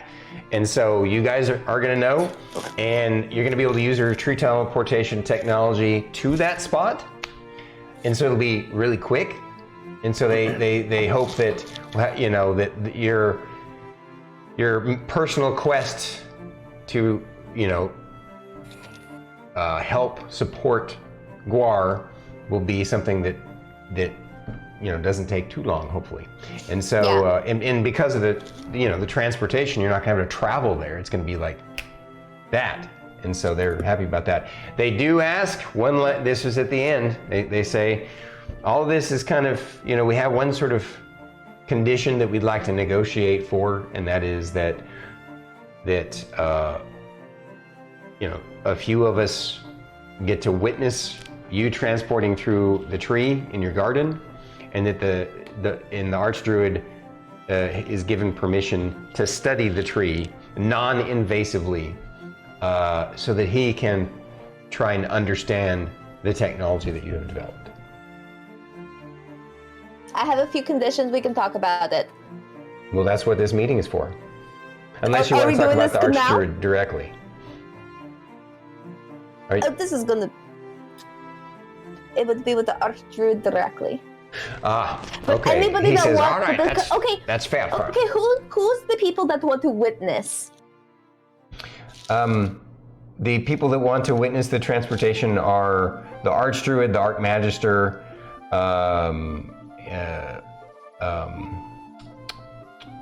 Mr. Jocko, just because on a personal level, he wants to witness it. Again. And then witness it proper. Yeah, the MJ's Lord Hedron himself wants to witness it, and I think the general too wants to witness it. So. Oh, good. Because there is a whole ritual, you guys, that we're gonna have to do it. So Okay, be ready. Roll your bluff check. Deception. Roll your deception. Oh yeah, that's right. I would Deception. almost I forget this. arguably say at disadvantage because Lorkris is like, no, she's making Yes, that up. roll it at disadvantage. Again, and Emilynn's doing this. Yeah, it doesn't need to roll at disadvantage. That is disadvantage. I rolled a 1. Okay. Yeah, and You wait, get them all what's chuckling. They're just like, they're all chuckling. They're like, a ritual, you say? Oh, okay. We'll be sure to bring our special ritual shoes then. No, you need to We'll wear no the brown shoes. pants. No shoes. I think you guys are starting to understand me better. And I appreciate that. I think we are. But for real though, you are gonna have to hug the tree before I show you. That's not a joke. That's just for my own personal pleasure.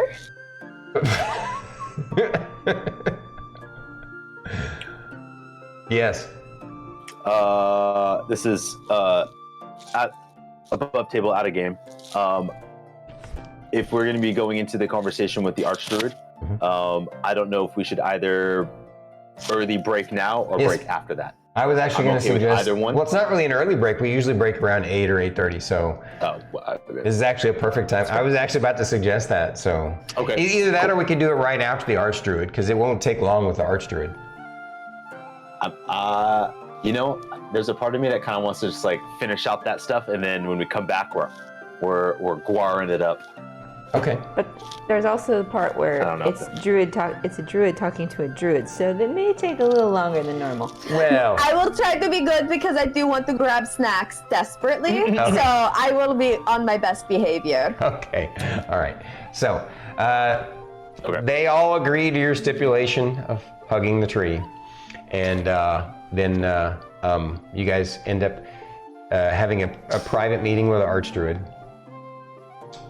And the Archdruid, what was it? I forget. Well, let me tell you what he wants to provide you. But remember that you had something you wanted to say to him, you know. So, this is very important. And you all have become very important to all of us, not just on a professional level, but personally too. I want you all to know that you're obviously very special. You've come a long way in a short time. And, you know, you remind me of myself and my old adventuring buddies back in the day, back before I became this boring old administrator. But honestly, you've potentially surpassed me even, so I find it wonderful, and I just want to give you all a personal gift of something for your travels. Oh, that's so sweet. Well, the gift I'm going to give you it's a very exceedingly rare thing, but it also might be a difficult thing for you to make a choice about. As you all are aware, and this is going to be partly out of character explanation of something, but also in character, as you all are aware, in this world, it is exceedingly rare and expensive to, it's legendary, effectively. Very few people have ever come back from the grave, as it were, you know, truly been resurrected after they've passed on, if they've died. Why it was so difficult and nearly impossible for it to happen for your friend, Frederick. And even if he had been willing to come back from the other side, it would have been an unusual thing if we could have pushed it through with the Elder Council of the Merchant Guild Association. But regardless, that's because that kind of miracle, as it were, just really doesn't happen. very much in this world, but it's not impossible. In my travels, in my exploration, I and my group found that usually for that to happen in this world, it is only with a special bit of mystical preparation from a powerful artifact that makes that facilitates that possibility. And what I'm going to provide to you is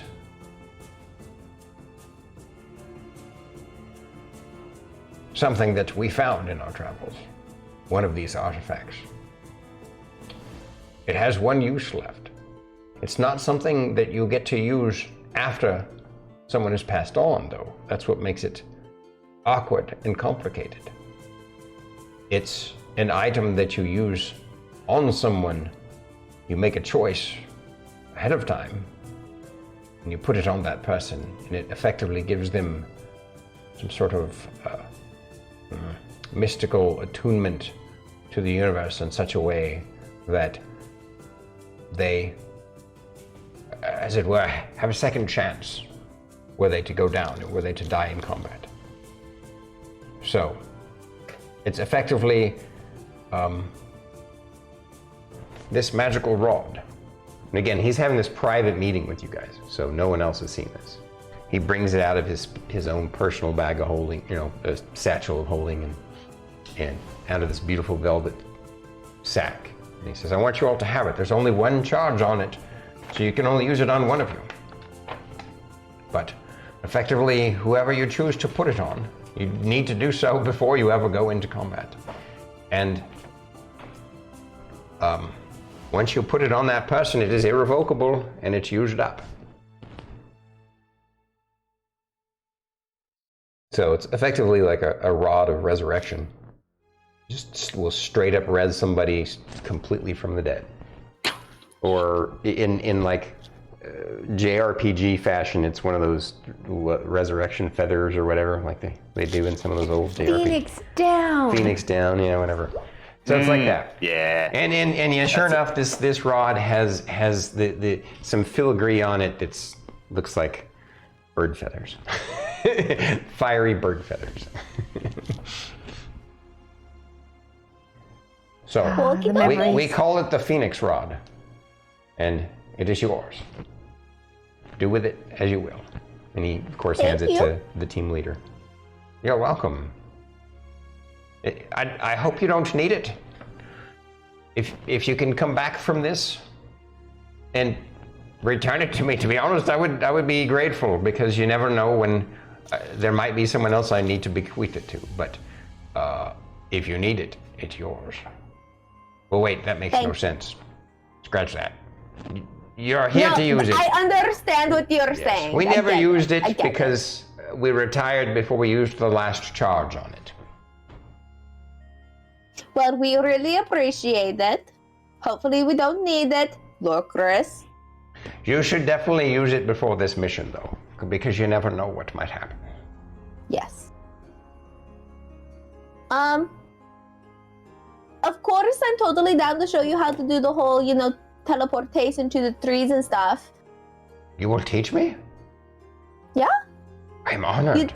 I was hoping you would just let me study the tree and see if I could figure it out myself. But if you would do me the honor to teaching me. Yeah, basically what I did was I talked to the tree enough. I love it. And, well, because, as you know, right? I'm pretty sure you should know that all the roots and stuff, they all connect and they all talk to each other. What about the ones that don't connect? For example, the tree that you came from in the north, its root system can't really be connected to the one here in Misty City, because it would be... I think it kind of goes a little bit beyond that with what the magic I'm doing, but it's a good start to learn. So is it maybe that. We'll The talk about it roots tonight of- in my garden, right? What? I'm sure, because we'll probably be back by, before we go to the north, when we come back, we'll talk about it. Oh, so you intend to come back after you've met with Guwar? You're going to come back here before you go to the north? Well, we need to make sure that Guwar is back. I imagine if we're able to bring him back, we would bring him back before we leave. That makes sense. I mean, the one thing I feel that most of us often forget because this is so new is that the time to get from point A to point B is considerably shorter.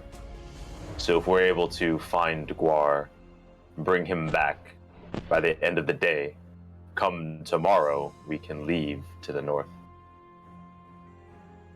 Rather than wasting a week walking there. Or, yes. Very good. Very good. Okay.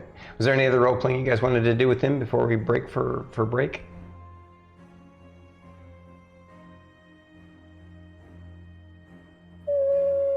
No. Okay. No. Okay. I know what Lorkris wants to do before we end up leaving to go get Guwar. Okay, make sure you write it down so you don't forget it or something. But... Oh, I won't forget it. It's shopping. Okay. I just don't want to grab it. Make sure I have a certain set of supplies, which is I got it. Okay, cool, bye. Okay. All right. We're We're gonna enjoy the break, guys. Hello, hello. Where is it at? Intermission. So we're gonna go. We're gonna go. It's all good at the kitchen. Bits. It's all good at Holy crap! Insomnia night. Oh, the go to the bus. Look at the bits! Look at the bits. Look at the bits! Look at the bits. Okay. This is not the Druids thing. Izzo, don't be sorry. What was Izzo apologizing for? Because I he don't missed know. my stream yesterday. Oh, that's fine. Our streams yesterday. Yeah. He was celebrating Okay, I'll be Midsummer. back. Yeah, no worries, Little Izzo. Nordic. It's okay, brother. You're one of Yeah, our live life. staunchest supporters in the YouTube of at least Bandwidth and Banter will be up later in the week. So, and you can go check her VOD out too. So. Oh, we have a hydrate from Lucy. Oh, hey, yeah. Thanks, Lucy. Everybody hydrate. I mean, that's what we're gonna do now. Snackins. Do you want to go first? Or do you want me to go first? You can go. Okay.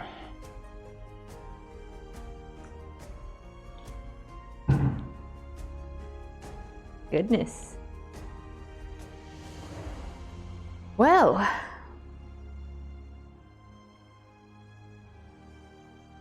How is everybody in chat tonight? I'm still trying to remember everything that happened last week with all the information dump. I'm doing well, Insomnia Night. How are you?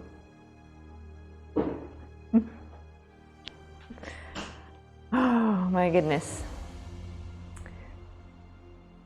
So we're gonna go get Guwar. Fern is gonna show off her tree portation spells. And then we're gonna head north. I got some role playing to do with the team. I don't remember if I ever discussed with them. I don't know if you all remember back when we were doing that tower quest to get our gold poppers. My character saw a shadowy figure. We still couldn't place what that shadowy figure was. Now I'm starting to think that maybe it's the Void Lord that I saw. Maybe. Maybe. Still haven't figured it out. Nobody knows what it was. But I still remember because I want to figure out what it is.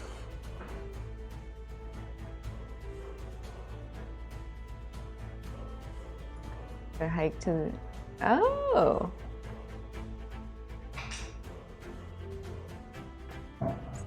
We went out for a hike to catch some lizards. Ooh, with the kids, but only saw one species, so kind of wondering about the population of reptiles in the area. Oh, what kind of lizard species did you guys find?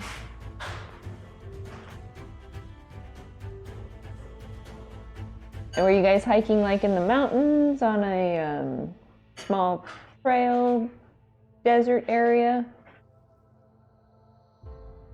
I'm actually more intrigued by the species. Oh, whiptails. Interesting.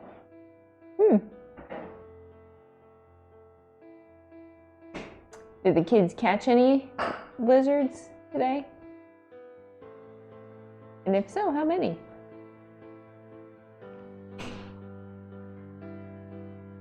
Ah, okay.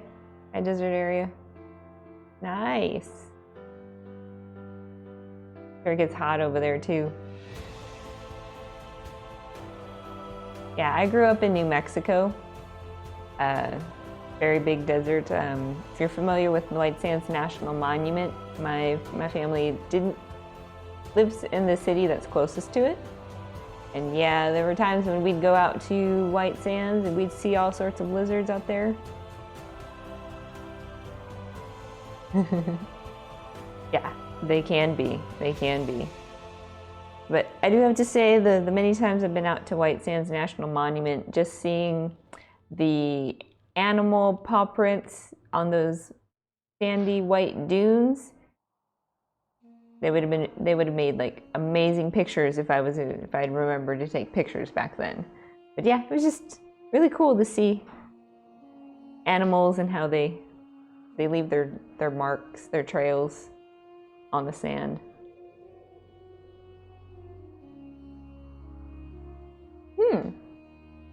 Oh, you guys see toads out there too? Wow. Oh, is it my turn? It is your turn. Okay. Thank you. Let me get my mic on. Well, maybe next time the kids will catch some lizards. They just need to be a little faster. Like Drax. Nothing goes over my head. I will catch it.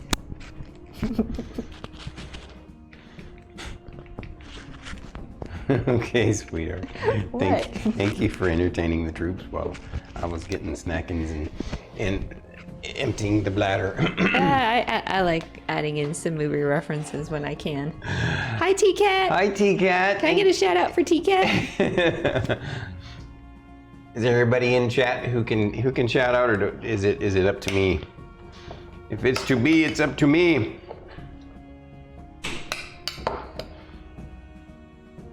Dagoth must be beating up on some demons in World Tier 3, I'll bet.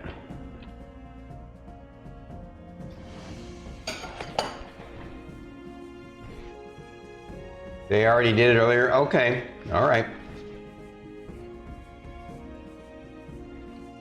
How are you, lovely T-Cap? Insomnia Night, buddy. How you doing? I heard some of what you're talking about, wandering through the desert. Do it again. Wander through the desert with your kiddos, poking at lizards. I think that's cool, although I'm sure it was hot. What's the temperature like in your neck of the woods? Sunburn is starting to itch, so probably going to get to peel soon. Ooh, that's not fun. Many times in my life have I gotten a sunburn, and every time that I have, I swore it's the last one. And so far, that's held true from the last time. But that's because I've turned into a hermit and almost never go outside. Currently 80 sunny with a breeze. 80 is not too bad this time of the night. Still kind of hot for nighttime though, I don't know. Also depends on the actual time of day for you. I mean, oh, arigatou gozaimasu. Thank you for the gifted sub. Fate, I appreciate you, brother. It's 8 p.m. Central Time for us here, 8:07 to be precise. And the sun is still out, so.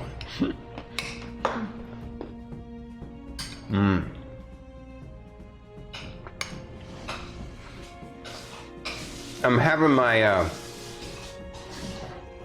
peanut butter and banana and dried cherries and walnuts. Snack. T-Cat, I just want to say it was really cool lurking in your stream as you were showing off all your loots from your vacation. Mm-hmm. That was fun. Thank you for sharing. Yep. Mm. It's always fun. It's always fun to see everybody's vacation loot. Also,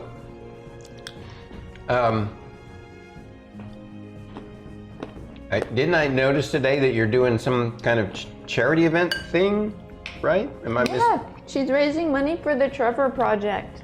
Can you feel free to post that in my Discord for people to build knowledge of it? Yeah, I did donate to her charity that donate while she was streaming today because I like what the Trevor Project does.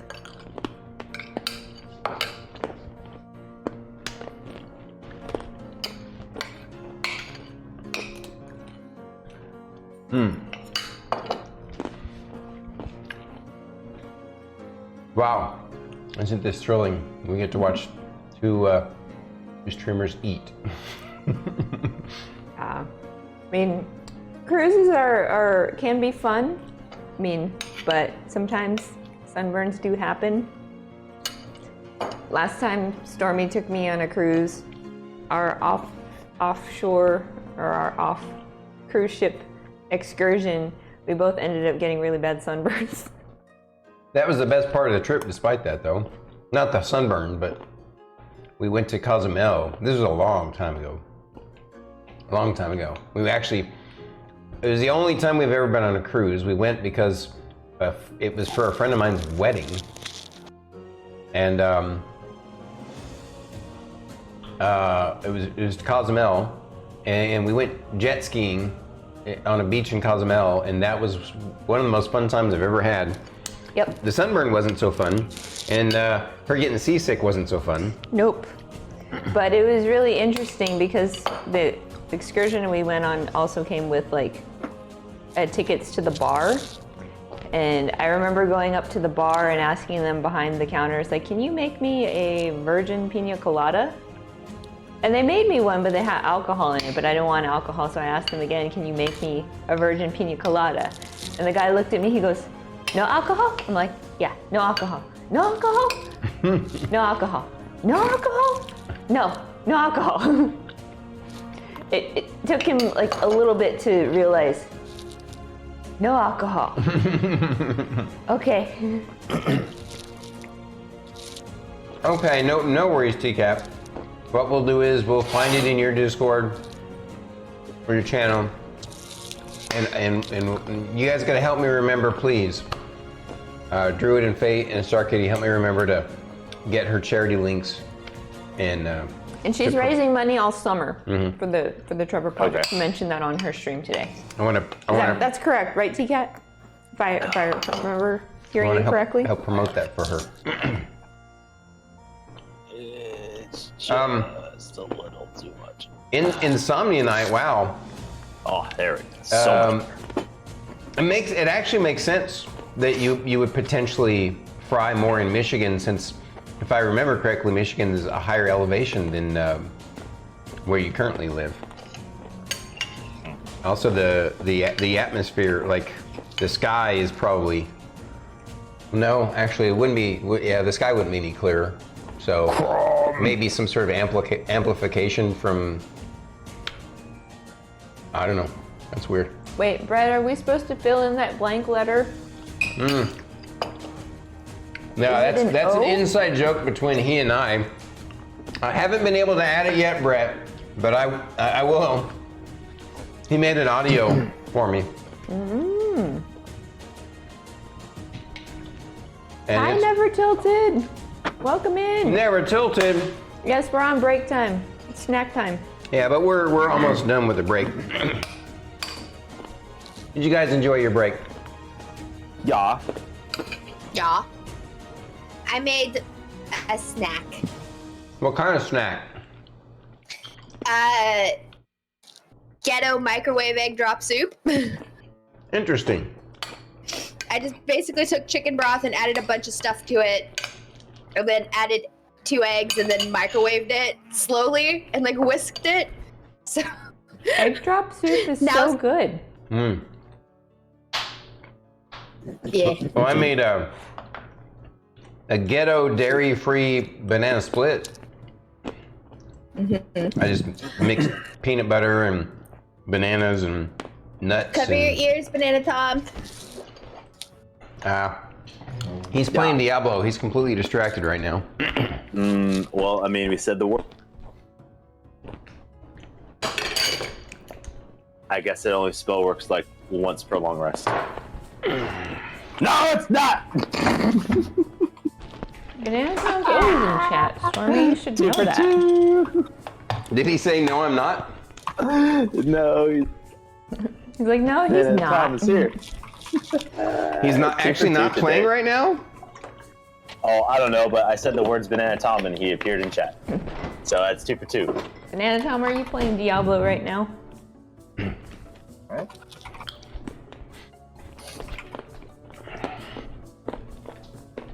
Tell us about your character now. What level have you gotten him up to? Oh, wow. The only problem with that particular snack/dessert is it. Oh, wow, it just set off my GERD. I find that my main character, my rogue, finally hit level 50 today. What level? 50. Oh, nice. Nice. Yeah, and I gotta figure out this Paragon system. Yeah, I think both you and Druid are now level 50. Druid, you're level 50? Ooh. Now I gotta get my other characters Because up I'm to gonna be level. slurping, and I don't want to be gross slurping on this while I have my mic on. Fair. So. Okay. Yeah. I would be annoyed with me if I was listening. Can you guys hear me chewing? Because my microphone is literally right here. No.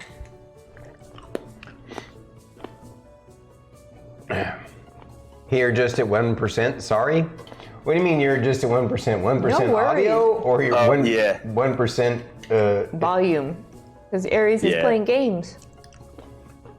So, if you're at 1%, then you're actually not counted. I think you have to be at a minimum of 10% for Twitch to count you as a number. That's all right, Aries. I thought it was just 1%. You're lurking. You're good. Really? Yeah. We love lurkers. Yes. Maybe I was the one who misinformed them. I thought it was 10%. I understood it as 1%, but I don't know. I don't know. I'm here. I always thought as long as you don't mute the stream. Yeah, that's what I thought. All right, hold on.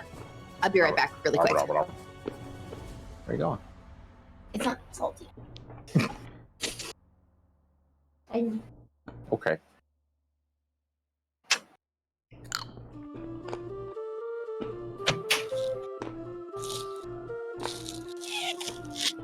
I'm looking that up now. Can't read that from here though, so I won't bother looking it up anymore.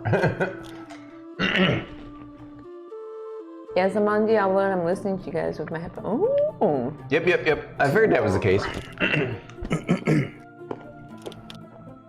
That's frequently what we do. Although today I was mostly just watching Aries. I mean, I did. There were some times that I was multitasking in listening, but you know, of course, when we were at the gym, it was just lurking. But the afternoon, I really enjoyed hanging out with him. And Aries' stream earlier, I was playing Diablo with Stormy. And Aries had words on stream going, and I was like, oh my god, I want to play in words on stream, but I'm also in the middle of a fight. I remember, yep. That was the only other time where we were doing the same thing that he did, We just, because we had to get there, like we wanted to get, and I respect the hell that Aries wants to do the same. He wants to finish the main quest. Yeah, that's what we were doing. We were finishing the main quest. I'm like, but it's words on stream. Words on stream. Yeah. There was one time when I was playing Diablo just by myself and Aries had words on stream up. I was like, yeah, I'm fighting stuff, but words on stream won out and my character died, and I was just like, words on stream. Yeah. Did you get your gear repaired? I did. Okay. I did, but that just tells you something, Aries. I enjoy it, and I will participate whenever I can. Especially with that game. You love that one. Can everyone hear me okay? Yeah. Okay. How is this? How's Yeah, if the you Slurpee ever soup? want to bring this lurker out of stream, out of Delicious. lurk, play words on stream. Words on stream.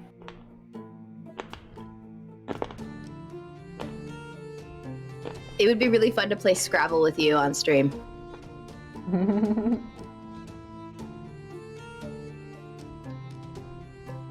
Yes, I will probably invent words like Guijimo.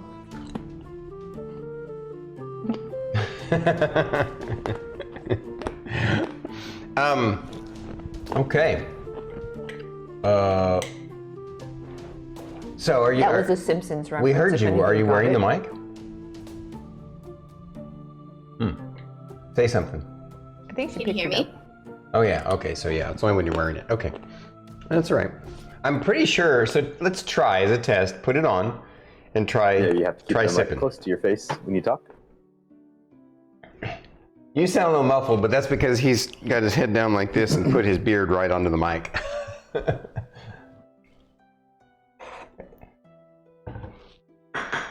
Boy. Long hair struggles.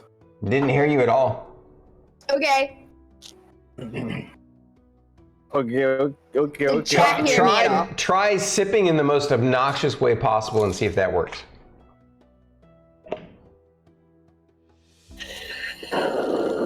Okay, that we hear.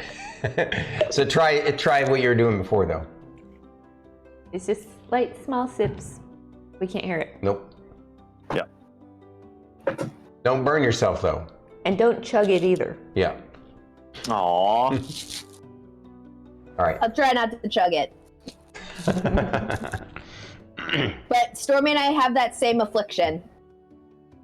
We chug all of the liquids in front of us and then go, man, I can use another cup of coffee. Yes. It's a curse. Oh. Yeah, I know. I've noticed that with him. We'll get a smoothie at Tropical Smoothie, and by the time we get home, it's like a 10-minute drive for us to get home.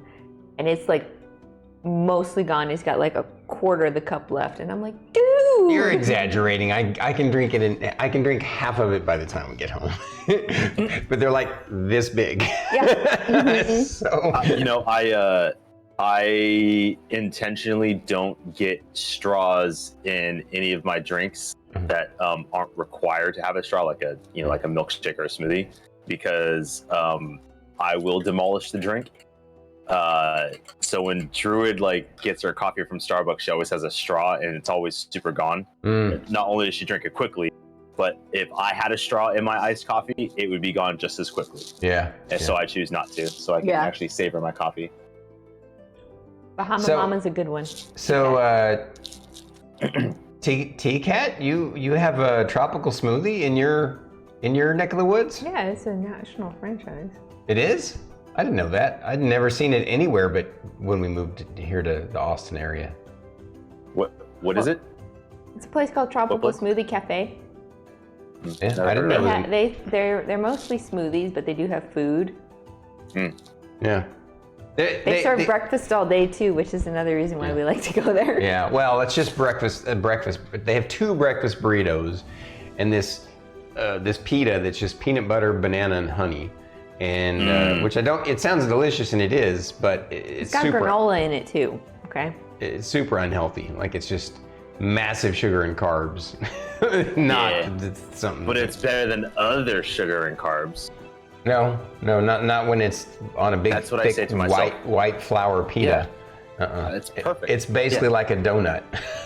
I mean, I didn't say there was anything wrong with that. This one's on a low carb kick. Low carb, no carb. It's not a kick. It's No, it's where you get your carbs from that matters. Not. Yeah. Yeah. Like if you're getting your carbs bread. from vegetables and bread. fruits with the fiber, that's okay. But yeah. And I like it with the bread. This guy can literally live bread if given the opportunity to do so. Not realistically, So would she. but yeah. But I'm like peanut butter and bread. Yeah. A little bit of honey. Oh yeah. Oh yeah. I suspect that me growing up. you don't. I suspect you don't eat as often as you don't eat very often. Am I right? Like you kind of when you get busy at work, you don't eat very like you have you. I don't know. I'm just guessing. If this is a judgment-free zone. Yes, absolutely, 100%. Oh, good. Yeah, I have horrible eating habits. I understand. Trust me. Honestly, yes, you're right. I tend not to have a lot of food throughout the day. I tend to have like one meal mostly, on average. But interesting enough, that came from being an EMT and not really having time to actually have a lunch or a dinner when I'm on a 24-hour shift. So you kind of get conditioned to like, you eat something that's going to be filling or sustaining for longer periods of time, whether it's good for you or not. Right. And that's just the habit. I gotcha. It's not I a good totally habit. understand. I understand that, but yeah, I'm still here, so. Yeah. No. I gotcha.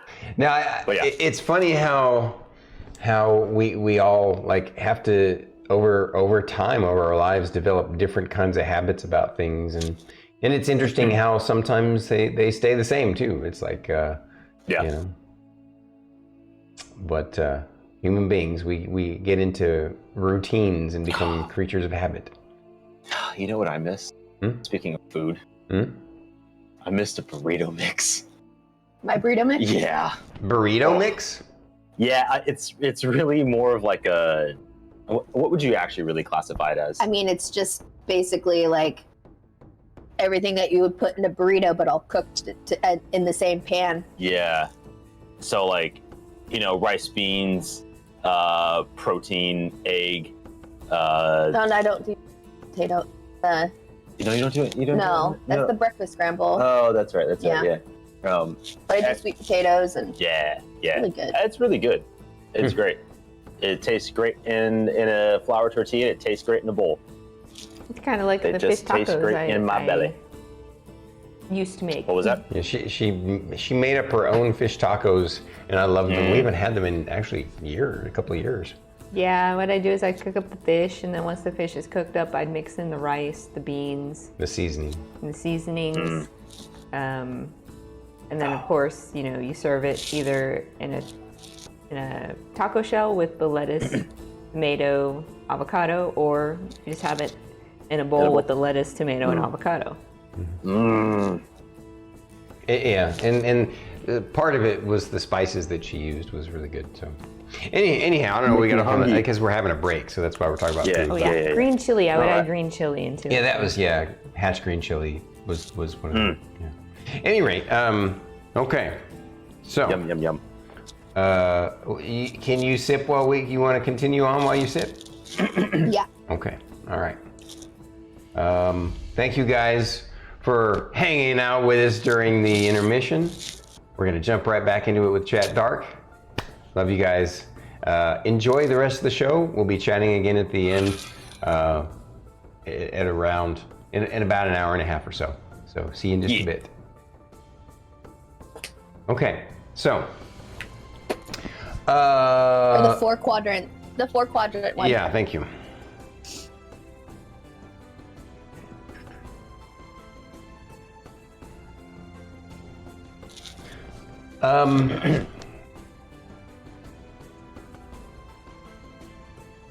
We're not going to worry about the gear because your intent is to come back after you've talked to Guwar, right? They're going to spend time, basically, from a narrative standpoint, they're going to spend time getting any kind of expedition gear ready for you guys, right?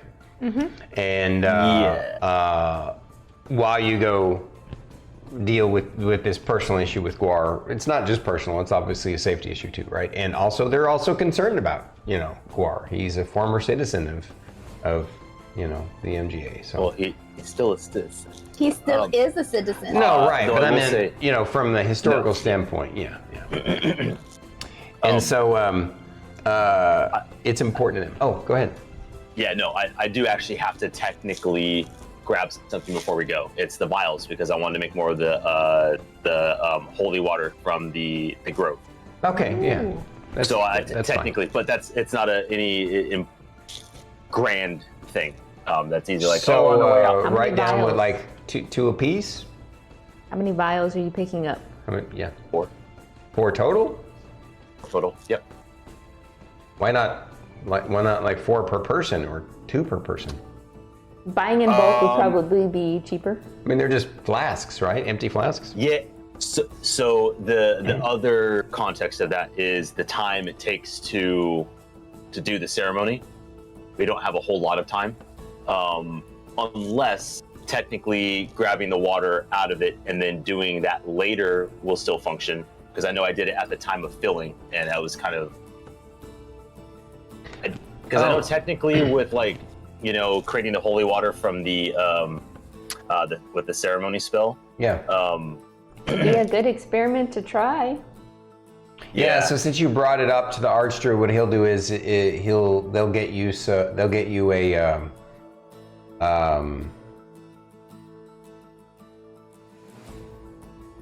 let me think for a second. You would have brought this up to the Archmagister and to the and the Archdruid, and they said, "Oh, you know what? We can do you one better. We're going to get you an item that's." Let me think for a second. It's designed for long expeditions. It's basically a magical water skin that can hold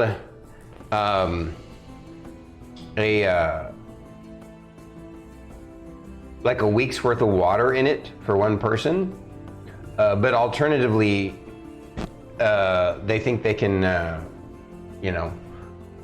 well, you need it now, but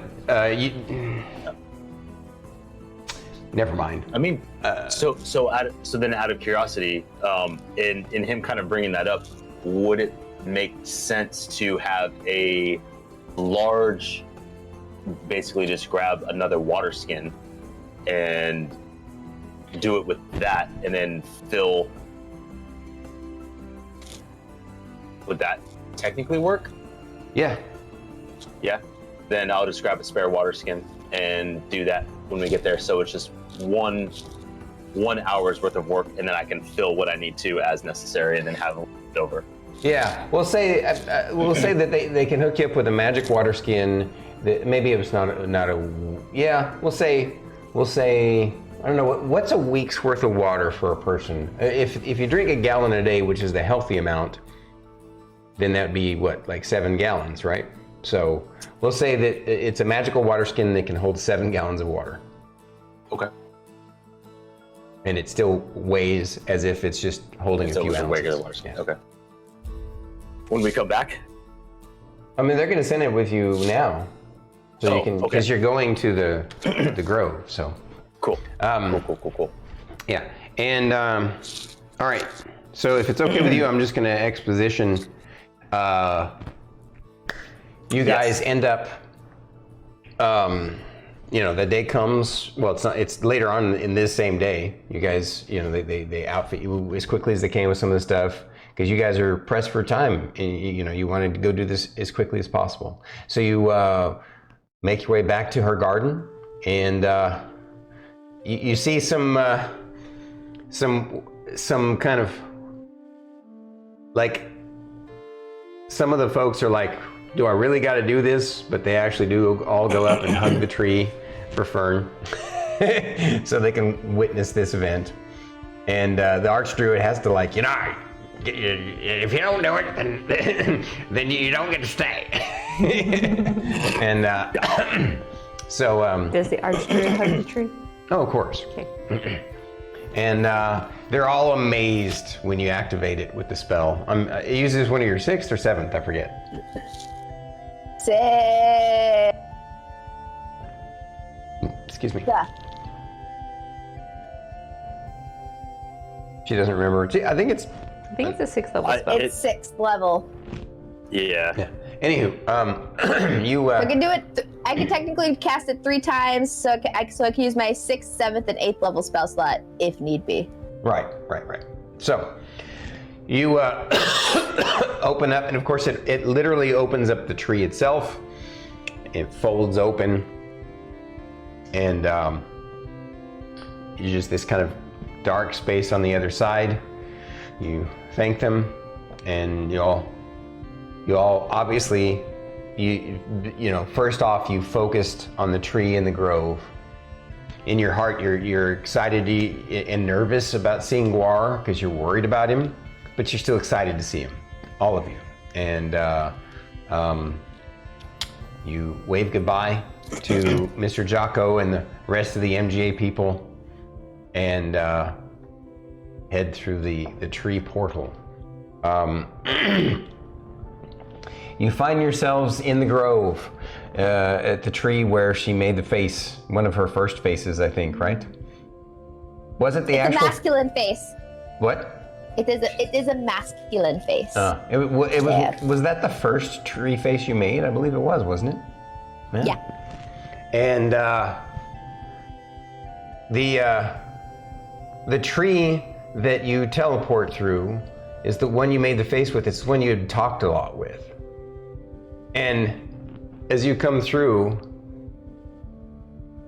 you immediately hear in your head, well, you do, you hear it say, that tickles.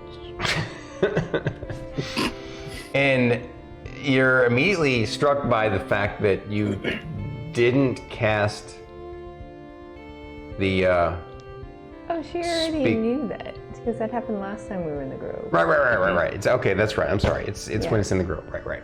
Yeah. But it's been a minute. Yeah. It's still kind of like, oh yeah, I forgot. That's right. Yeah. She can speak with plants and animals. Right. And the tree's like, Will in the grove. That tickles. Are you proud of me? I did it. I figured it out. I knew you would if you wanted to. Yeah. Thank you for helping me. I'm not sure if I really did help you. You helped yourself. You really did. I don't want to argue. Where's Guwar? I'm not sure who you're referring to. He's the wolf boy. So you all start looking around as she's talking to the tree. All we hear is scratch. Because she's talking to it and scratching it. And you're all looking around. And the grove is as beautiful and radiant as ever, and that it has that homey feel for all of you. You feel at peace and serene there. It's just this beautiful, sacred space, this safe space. And just as you kind of step out and you start to look around and she starts talking to the tree, I'm gonna have, let's see. She's distracted by the tree. So in this instance, I'm actually gonna have, I know normally it's a fifth ed, it's a passive perception thing, but I'm actually just gonna have you guys roll your perception checks. And you're gonna actually use that. Just because the experience of kind of moving through the tree space is kind of, it's just slightly unconsciously disorienting enough that you don't get to immediately get to your senses and have your best passive perception. So what'd you get? 24. And Lorkris? 18. Okay. 4. 4? Is that what you said, Ray? Or Starkitty? 24. 24, because I heard you say yeah, 4. all I heard was 4 was like, 24. I don't think that's possible for her to get a 4. yeah, I didn't think it was either. I know, I was like, man, you must have rolled a negative. Like, I don't know how that worked. So what did I rolled a 4. But and Fern is distracted, so she doesn't even roll at all. But everybody who got 20 plus, which is just you think you see a flash of white just in the forest, just on the outskirts of the grove. Kind of a flash of white move by, and you hear, you think you heard, and Lorkris even hears a little bit too, something moving through the forest. Guwar? But you don't. You look around and you don't see anything. You do take note that in the spot that you guys have always reserved for, your tents and camping gear and stuff, it looks like some camping gear is set up there in a very, non-destructive way, in a way that preserves the space. But there's no one there. And Guwar? and so Jericho? of course you hear her say this, and you immediately, I'm assuming you tell the tree, excuse me. We're looking for Guwar and Jericho, so we'll be right back. Okay. So you all look in the direction I that point out, I'm like, I saw something white travel that way. You all look over there and see it again. See, this time though, it moves rapidly through, just kind of the flash of white as you see the movement of trees and brush, and around behind some trees, and you can still see kind of white in the distance there, and you kind of move towards it, and you hear the movement kind of stops. As you stare into the trees in that area, you think you see these kind of glowing, kind of golden yellow eyes piercing through the darkness back at you. And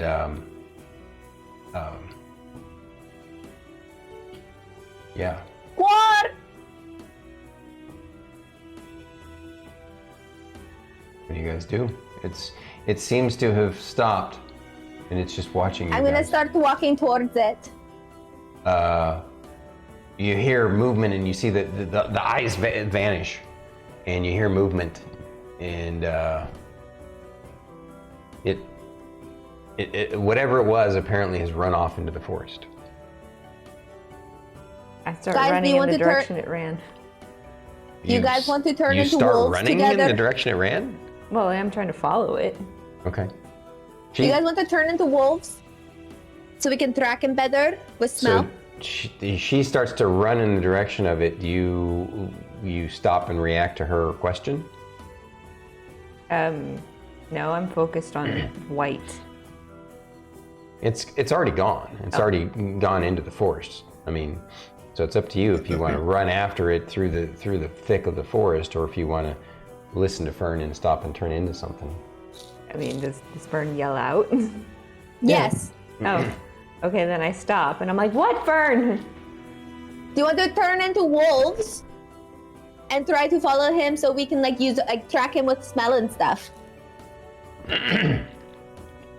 About this time, over in a different part of the grove, you all hear, because even with Lorkris's lower passive perception, it's still decent, right?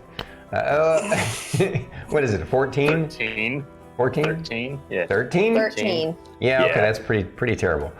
Despite that, my investigation is worse. Oh, okay. It's 11. Well, at any rate, you hear movement from out of the forest from a different direction, and stepping out of the forest is a familiar Jericho? tall face. Is Jericho. He says, "Well, what are you doing here?" What accent was Jericho? He didn't again? have an accent. He didn't have an accent. Okay. No, he just had that gruff voice. Well, Yeah, he was gruff. look at you guys. I figured you all would show up eventually. It's been so long, though, weeks now. Yeah, we were stuck up north, but we're back now. We're square. So I suppose you heard. Yes, we did. We Well. heard last night when we got back. Mm-hmm. Well, you got here quick then. How did you get here? What do you mean you heard last night when you got back? That Oh, we'll show you. Well, Fern has learned something new that allows us to travel a lot faster. Is that so?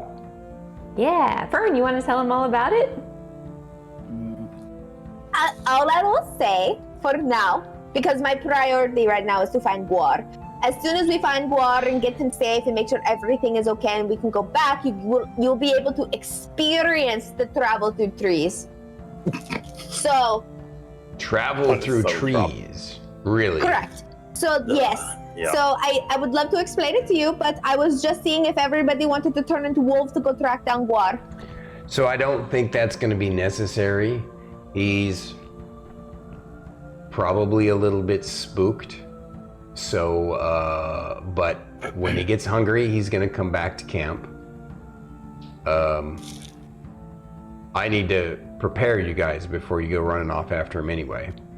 'Cause, you know, apparently the young lad has been a bit traumatized by what happened. I don't know if you got how many of the details you got, but He hurt someone. yeah, you guys, you guys remember Nurse Louina? Yeah. Yeah. So Nurse Louina, she had actually been the one who had spent the most time with him, besides me, obviously, and you know had cared for him a great deal, and he had developed quite an attachment to her. Not quite the same level of attachment that he has to you all and to myself, but still, you know, she was the one who brought him food and clothed him and helped clean him and, you know, took good care of him. So there was a bond and a connection there.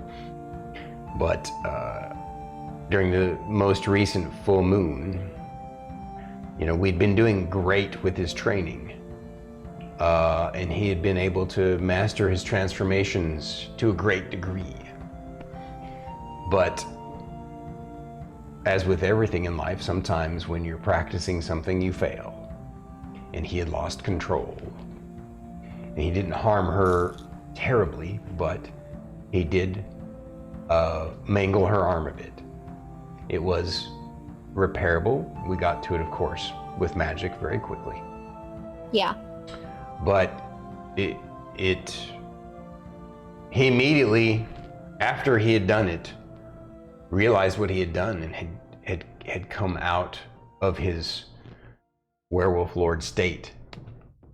That was the state that he had transformed into unintentionally. And after he came back out of it,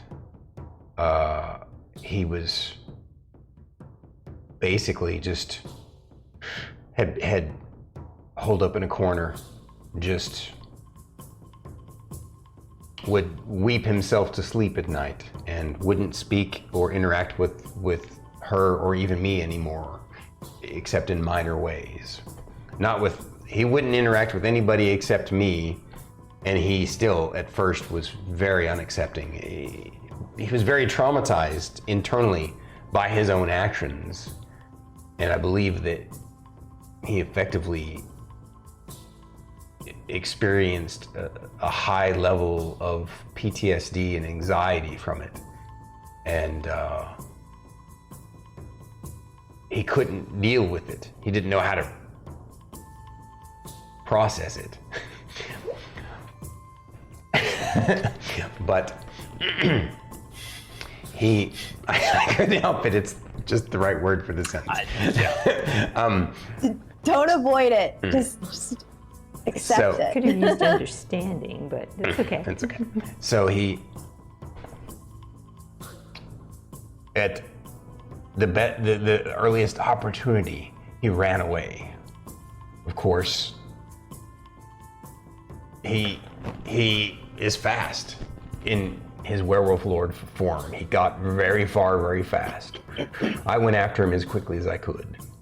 couldn't catch him, but he was easy to track. And eventually I followed him here and have been making headway with him ever since. The thing is, once he got here,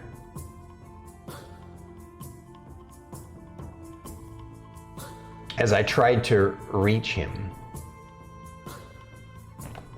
after he had transformed back into his human form and was supping from the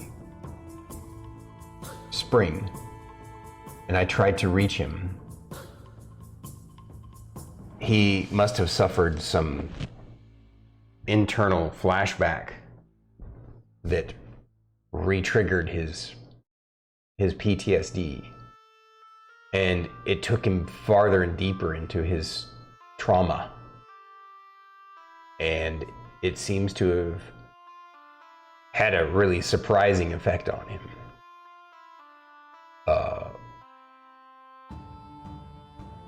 All of his hair turned white, and he transformed into his direwolf form. Not his werewolf lord form, but his direwolf form. And so now he is this pure white wolf with these golden eyes, but he can't seem to transform out of it again. And he can understand communication, but he can't seem to communicate as a human anymore. He's effectively, the trauma has locked him into this white direwolf form. And I mean, I've been able to at least get him to stay here in the grove with me during this time, and helped calm and alleviate him to such a degree that we've been living here together for several days. He's still extremely skittish, and I suspect that as soon as you all arrived, don't take it personally. He's afraid he's going to hurt you. That's all there is to it. We understand. Yeah. You know what we should do? I think Rylar and I need to make a pie. Or 3. I was going to suggest that. You guys need to make the pies. We're going to make some pie. And we're going to just give him some time. Well, that's an excellent idea. If this pie is something that had a big impact on him. Oh, it did. He loves the pie. Oh yeah, it's very good pie. Well, I'm curious about it too myself then. Also, don't forget we were the ones that, like, you know, defeated him and his old master and stuff. So hopefully he isn't too afraid of hurting us, because he knows that he can't really hurt us. Well, maybe. But we'll see. Yes. Just understand that there are some obviously some emotional issues that he has to deal with that is going to be rough for him going forward. But I'm glad that you all are here, because I've pretty much reached the limits of what I can do, and I can't convince him to leave. This was his safe space, his home, I guess. You had made it his safe space and home, and so it's not a surprise to me that he came here. Not to us either. Yeah. First place we thought of when they told us that he ran away. The grove. Yes. Did the Archdruid scry on it too? Yes. I figured the old codger would. He's so nosy. But it makes sense. He tried to pretend like he didn't. And the Archmage was like, I didn't even think about scrying. Well, these academic people, I don't even know. If you get that pie made, I'm sure that the smell will draw him. I was just out actually doing some foraging myself. So wonderful. I'm pretty sure you're probably going to be a very good forager. We need you to help us find any sort of peaches or walnuts or pecans or whatever, any kind of stuff. oh, well, I've already got a wide variety of that. You have While a you lot guys of are each of them? making the pie, I'm going to play some music because that's what I did last time we were here too. Ah, well done. Okay, so go ahead and we're gonna roll our survival checks, you and I. Forget which one has the higher survival, you or Rylar? Probably you. I have a plus 11 for survival. Yeah, I have a +9. So what I'm gonna do is I'm gonna support you, so I'm gonna roll and potentially give you a bonus to your roll. So let me roll first, and then you can go ahead and roll your performance check. Holy crap, I rolled a natural 19, plus 9 is a 28. So you're gonna get to roll at advantage basically, and you're also gonna get a +2 as well. So plus 13 Yeah. Total. Yeah. total. Natural 20. Holy crap. Okay. No fucking way. Yeah. Natural yeah. 20 Yep. plus 13, 33. We just made the absolute best peach pecan pies. That's what we was peach. What? Yes, some sort of you peach. know, it's a variety. Yeah. The peach nut pie that we have ever made, ever. And how about your performance? Pages. 36. pages. Wow. Okay. I rolled a natural 19 plus 17. Obviously, the dice know that we really give a shit about her. Lorkris is sitting there thinking, what can I do to help? Like, he's pondering, like, what could I do? The closest thing I have would be using ceremony for atonement. Even though it technically is an alignment thing, it may be something that could be Yeah. potentially helpful. So We won't know. coming out of the forest is after about an hour of this work and music and stuff. Not quite an hour, but after an hour, you guys, you're all just kind of, well, let's go fun with it here. Guys, where is Jericho?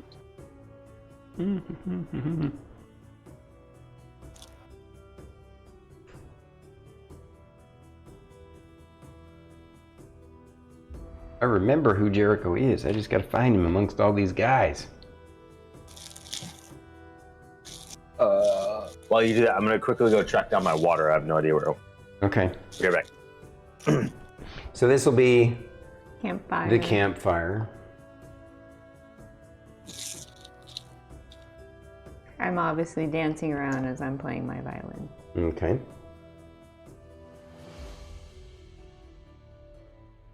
We'll get some trees just to set the mood. We haven't used the trees in a long time. Yay! Hopefully Aries can see the trees. I need to teach Lorkris how to play And Banana drums so he can Tom. help. I How to play what? How to play the drums so you can accompany my music. So this is not all the trees, because you guys are basically surrounded by lots of trees, but these are just like the most noticeable. Seeing if you had any proficiency in any like musical instruments or tools or anything. But you don't. That would be. No, because it would be under your like tools. Oh, yeah, none.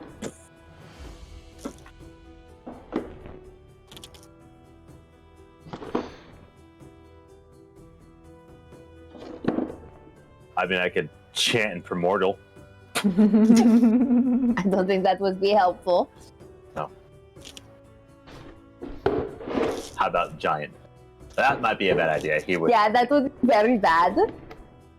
It'd be familiar this with is triggering. my super high-tech, tree holding device.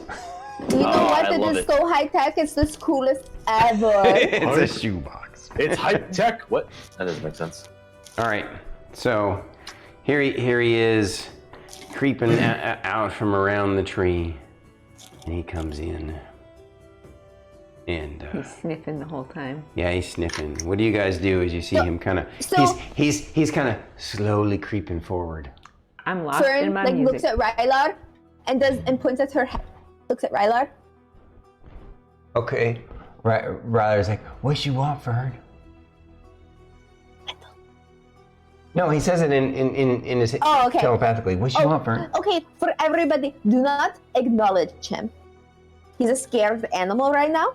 Don't look at him and don't acknowledge him. Let him. Wait, he's a big pretty white wolf. He's so shiny. He's so pretty. I know. Let him come at his own pace. Okay. I'm dancing and playing music. And then Fern is gonna look over at Jericho. Just be like,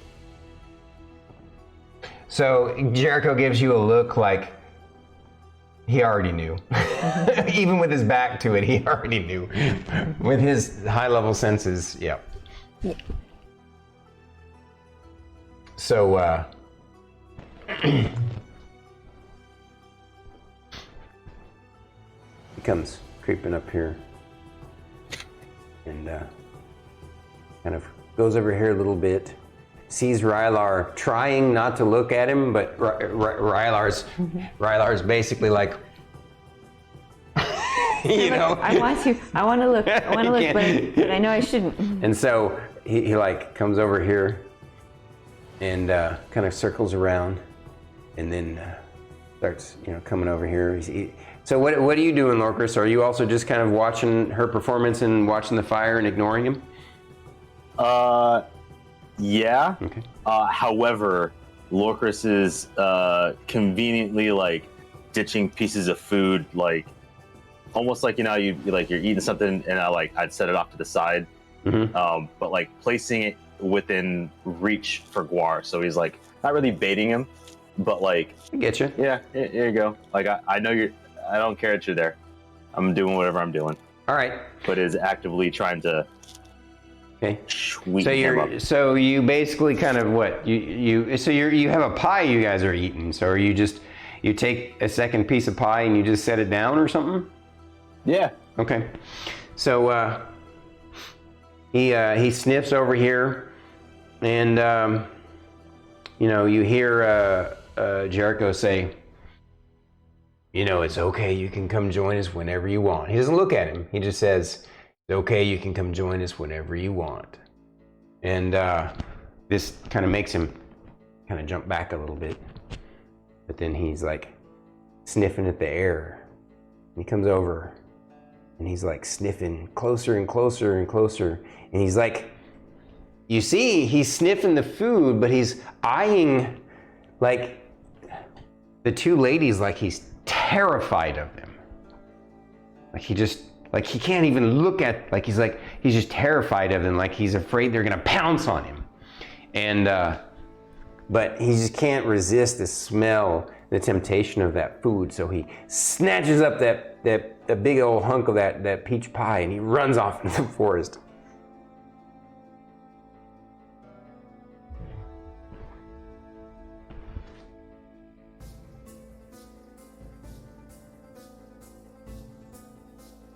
I finished my song. He stays right at the edge of the grove. You guys can still see him, and he's just kind of he's eating the pie and licking his lips. Like that was really good, and just watching you guys. He knows that you guys see him. It's not like he's trying to be hiding. He's just kind of, he's behind cover, so he can't be injured by anything. But I start playing another song. What do you play? I'm assuming that first song was one of your own personal songs. What you gonna play this time? I'm gonna try and play the Natural Order song. Okay. Nice choice. After a little while, he looks impatient and keeps licking his lips and drooling. He wants more of that peach pie. And he comes back. Gingerly comes back. And this time Jericho... Huh? No, go ahead. Oh, this time Jericho kind of scooches over on the log a little bit and sets his piece of pie down too. As he does that, Lorkris will hold out the remainder of what he has, and Then he comes over and he won't sniffs. drop it. Yeah, I won't drop it, but I'll just hold it out. I still won't acknowledge him, or technically look at him, but he's gonna. I want the two ladies to roll a wisdom saving throw. You're resisting your urge to make eye contact with him. 7. Oops. 18. Okay. Fern successfully resists the urge to make eye contact with him, but he's a pretty wolf. And you for a brief moment, you look up and you make eye contact with him. I'm dancing around. No, I know you are, but sometimes you're going to be in this like this, right? Mm-hmm. Sorry, I'm kind of just do it. She's like, this. So she looks up a little bit, and he sees this, and his eyes go wide, and he snatches the pie out of your hand, and he runs back again.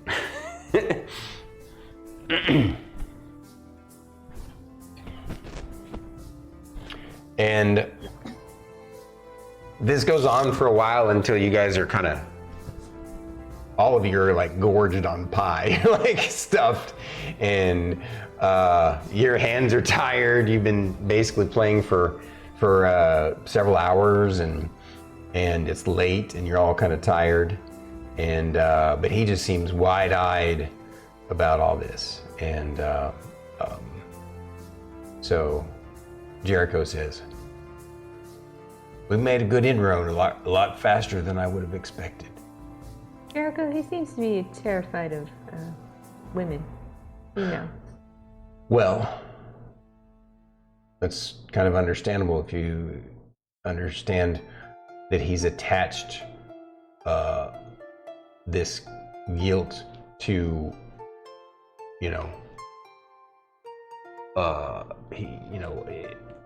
he's attached this guilt of his actions to women, so they become, because it was a woman that was mothering him, right?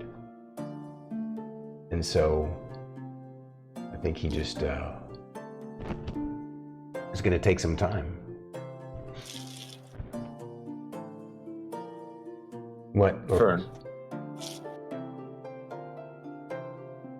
When you turned us into birds before, there weren't many other birds around. Yeah. Would we have been able to communicate with other natural birds? I don't know.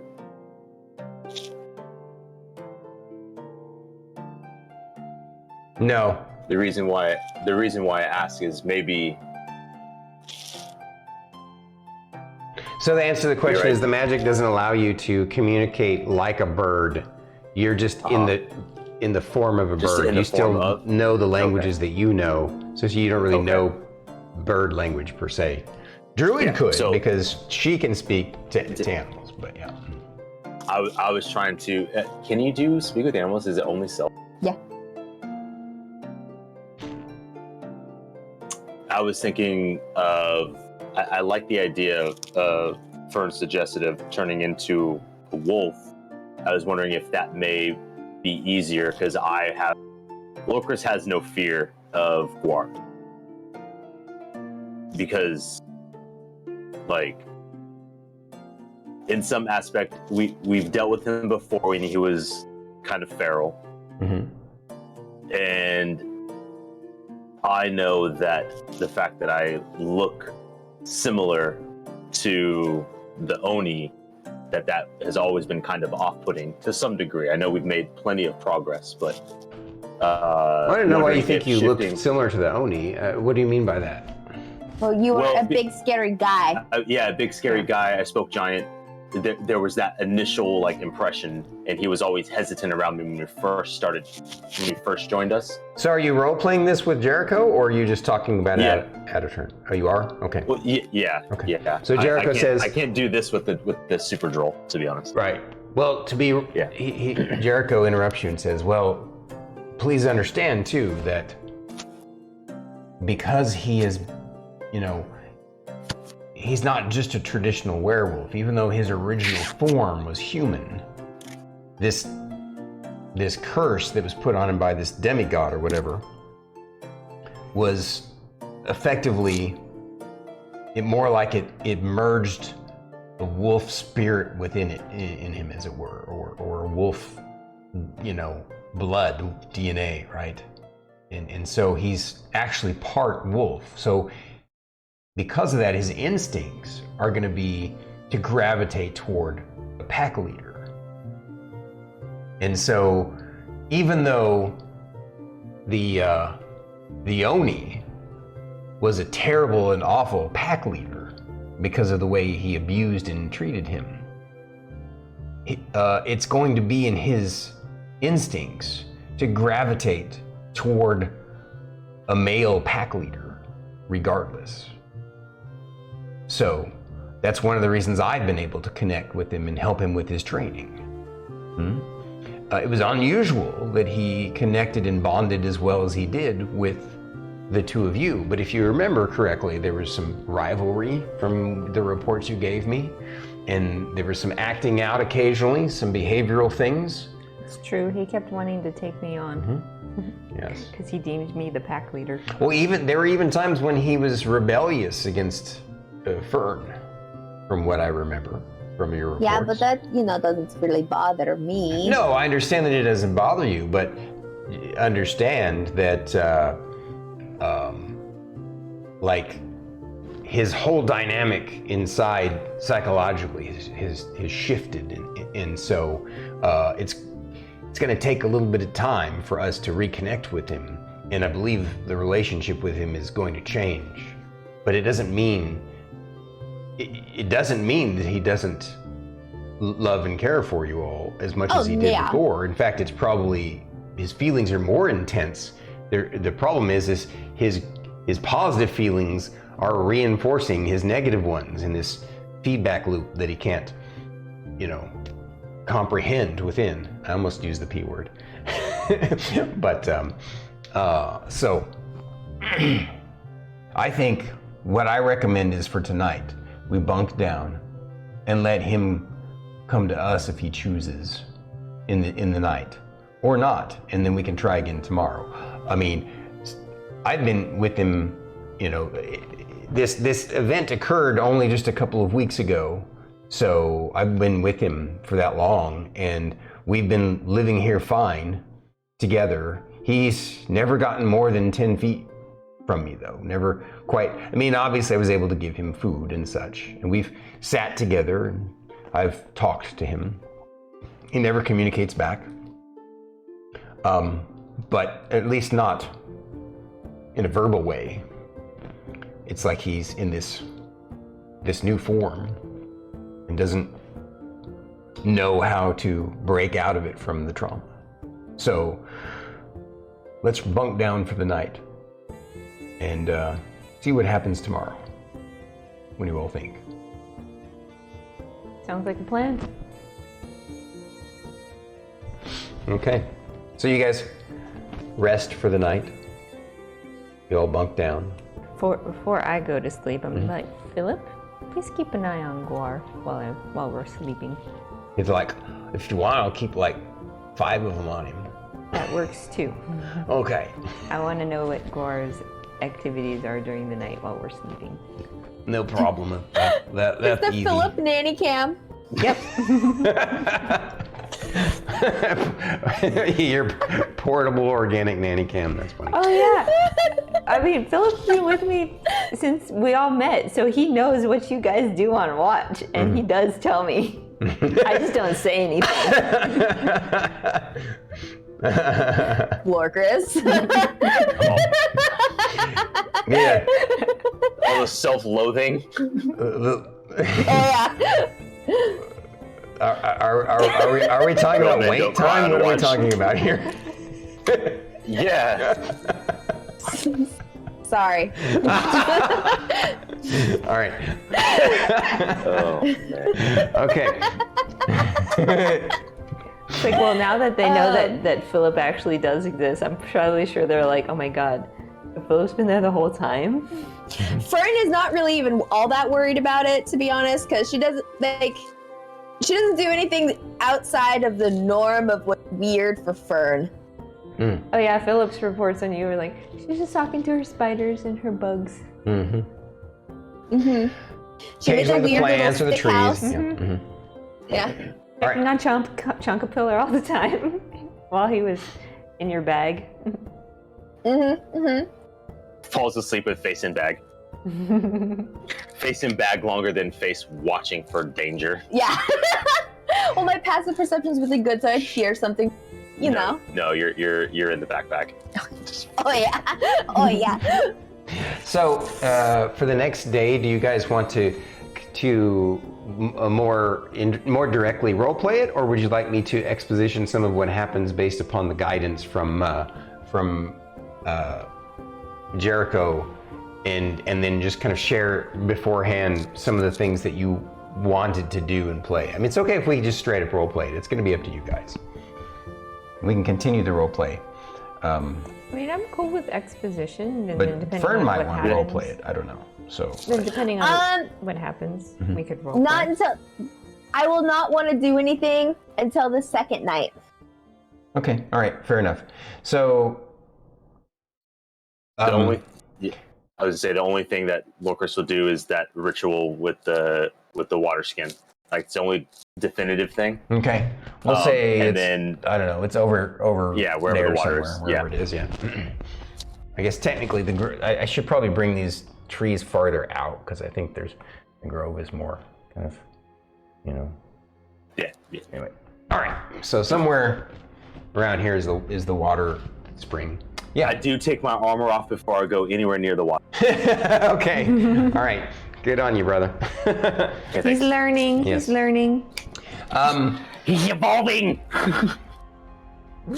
That morning you all wake up. Well,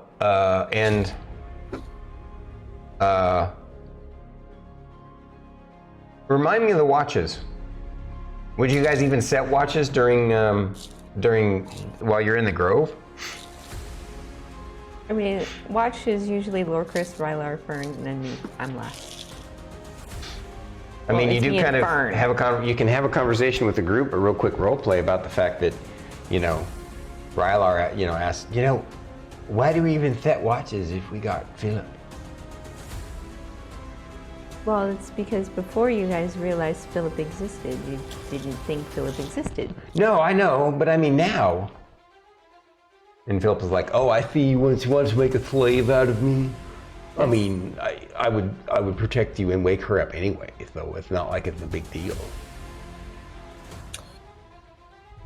I do believe in the buddy system, though. I'm happy to keep with watches. Well, she's It my has been buddy. a You're my routine. buddies. I'll wake up my buddy. I think if anything, it'll be born of Yeah. Well, I must admit, it would be really boring to watch you all sleep all night. It's fun to, watch somebody on watch doing the things that they sometimes do when they think nobody's looking. His little eyes blink. I shoot a stealing glass at Rylar. Like, what are you doing, dude? I know what I'm doing. All right. Crying. No. All right. So, he's like, yeah, no, you guys should definitely keep that up. That makes my evenings more entertaining. So, all right. So, what are the watches again? Lorkris, Rylar, Fern, and Emillynn. Okay.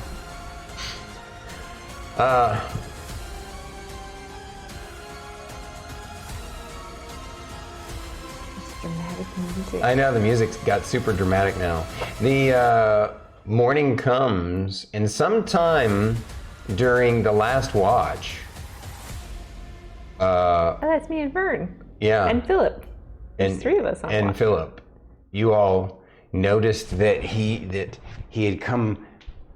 At some point in the night during somebody else's watch, he had gone off into the forest. I'm sure Philip would have told me and Fern Yeah. about that. But then on your watch, close to the end of it, he comes creeping out from a different part of the forest over here.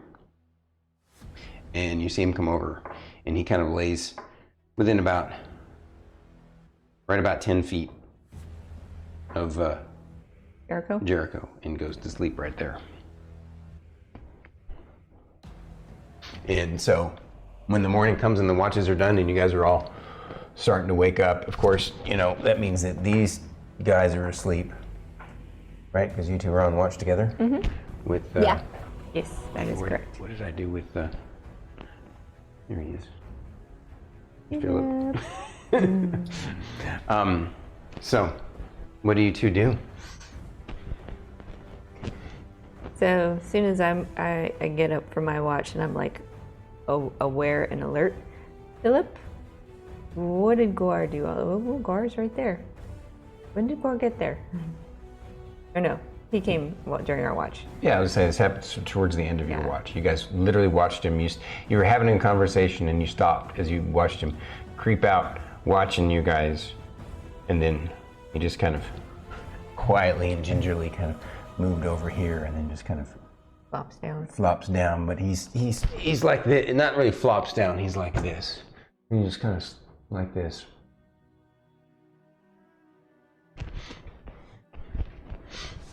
Philip, what has Guwar been doing all night? Well, I can't, you know, I can only go a little way from you, though I have really good eyesight, and so I couldn't see him all the way into out of the forest and stuff. So I don't know what wolves do in the forest. No, did he stick around the whole time? Occasionally he would come by. Okay. He was gone for a lot of the watches, though. Okay. Is this the closest he's come? Oh yeah. Oh yeah. Fern, what do you think? I don't know. I'm scared that I'm going to scare him away if I start talking to him. I kind of want to go over there and hug him, but I'm resisting the urge. I know, me too. Because I could very easily, like, ruin everything. Yeah, I thought the pie and the music would get to him, but... Philip says, well, I think it did better than you think it did, because Jericho was saying he didn't expect him to do anything that first night. So. Yeah. Maybe we can try again. You know how everybody talks about how druids are supposed to be able to wild shape and stuff? Mm-hmm. I kind of think, like, do you think that would be a good idea to try to do that too? So add a character, can your particular version of a druid, don't you give up wild shape for the other abilities? So I only have 2 uses of wild shape available to me, so I could either wild shape or I can use it to do my halo of spores.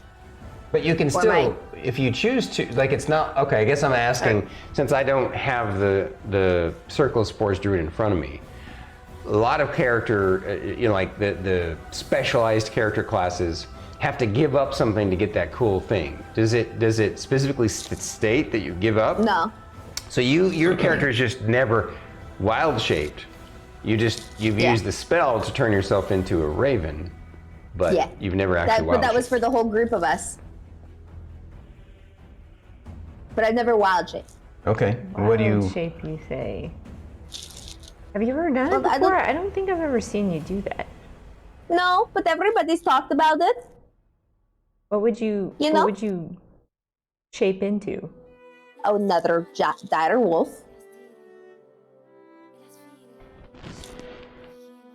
We could run it by Jericho and see what he thinks. I'm fighting the impulse to just do it. Yeah, so maybe we should talk to Jericho. He seems to be very, very terrified of us. Philip says... Maybe he would be less terrified if I was also a wolf. I don't know, but I mean, you still are female.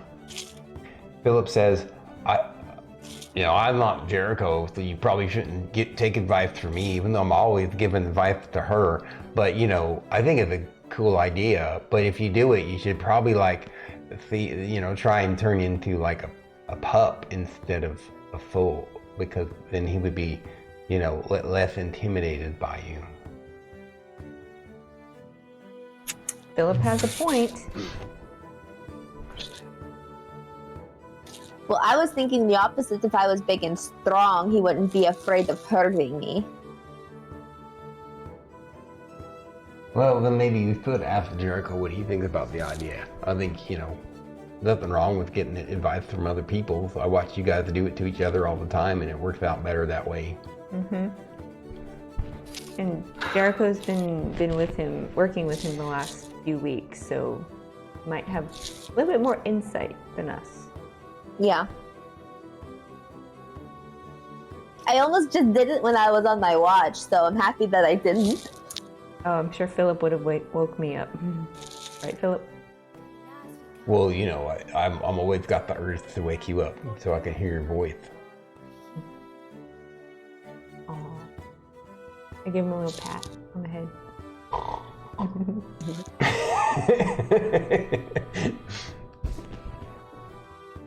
All right. But yeah, let's talk to Jericho about you wild shaping. And what he thinks would be the best way to go, whether it's the dire wolf or maybe it's a smaller wolf. Yeah. Or I could even just propose the idea of all of us transforming into wolves to see if that helps. Yeah, doesn't hurt to ask at least. Because we don't want to scare him off while he's this close.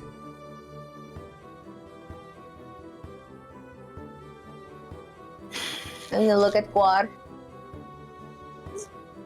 I'm gonna look at Guwar too. He looks like he's sleeping, but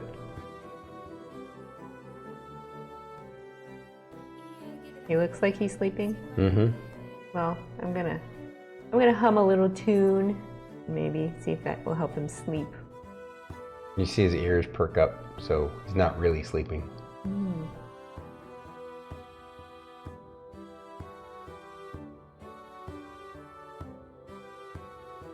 Don't even think about it. So Lorkris wakes up and sees her getting ready Just to... doing this, like, nope. I just want to whisper to him that I love him. And as that happens, he's waking up. Jericho wakes up. Rylar stays sound asleep. He perks up and runs off into the forest.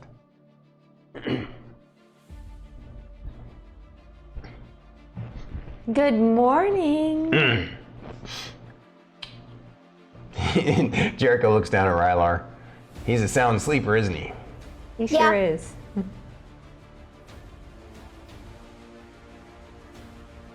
So Jericho. Yeah.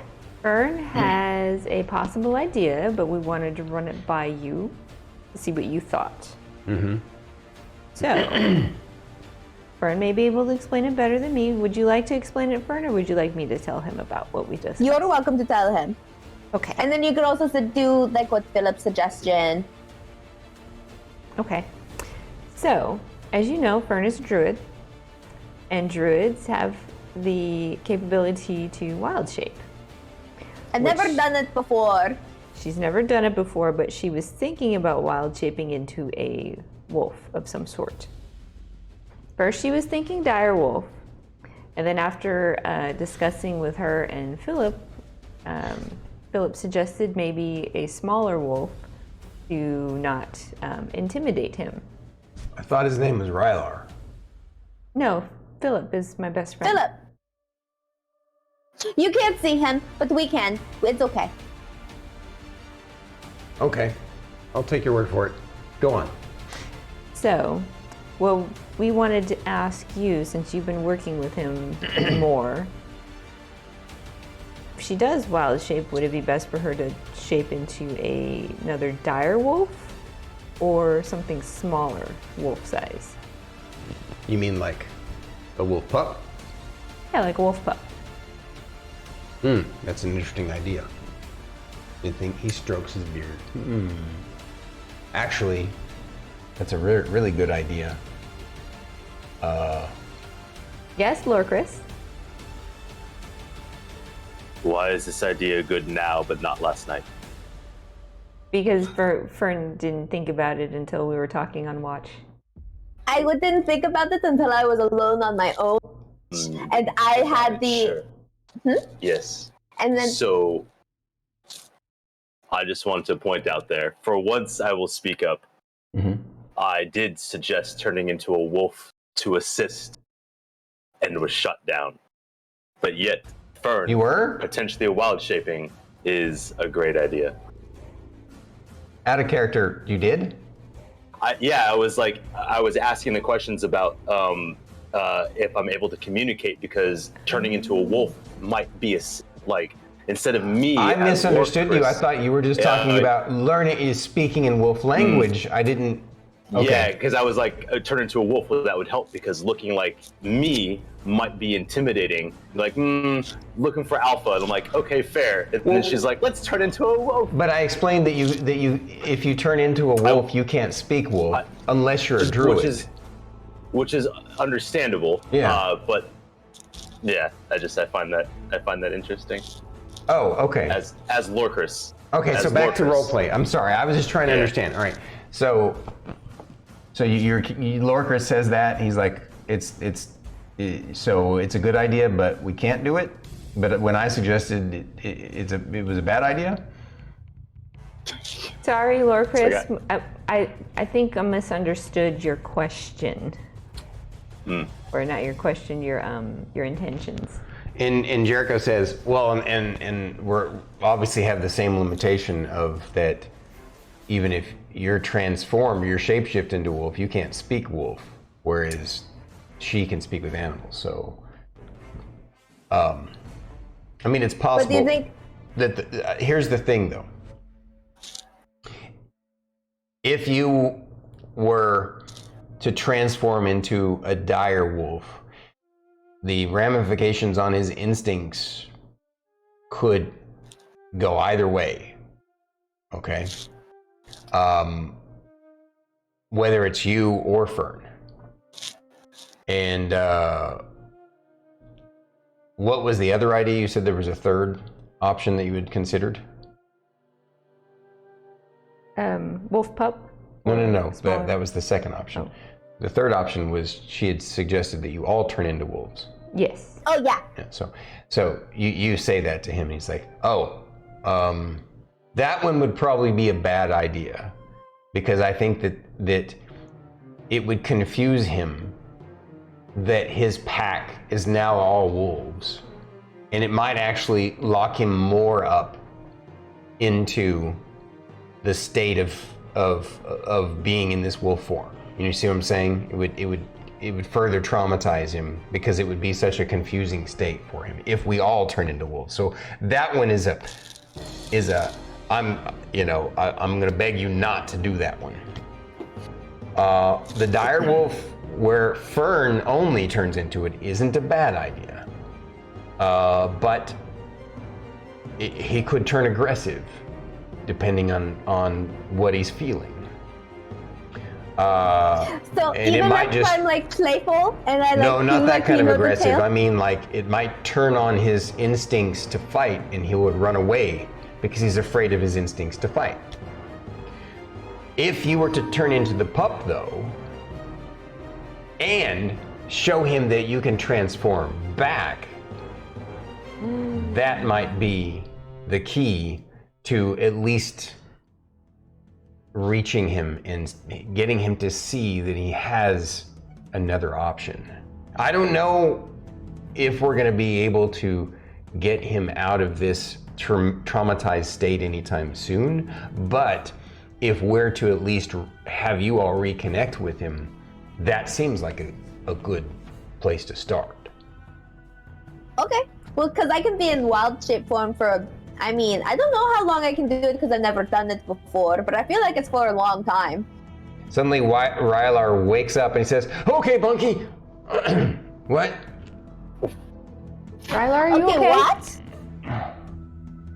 Did you say monkey? No, he said Bunky. Bunky. Bunky. What did Bunky say? Huh? What? Good morning, What did Rylar. Are you Bunky ready for say? breakfast? Good morning. Good morning. Hi. Do we have more pie? I'm pretty sure we ate it all. Well, we should make some more then. I agree. All right. Okay, so So I'm Jericho. gonna turn into a puppy.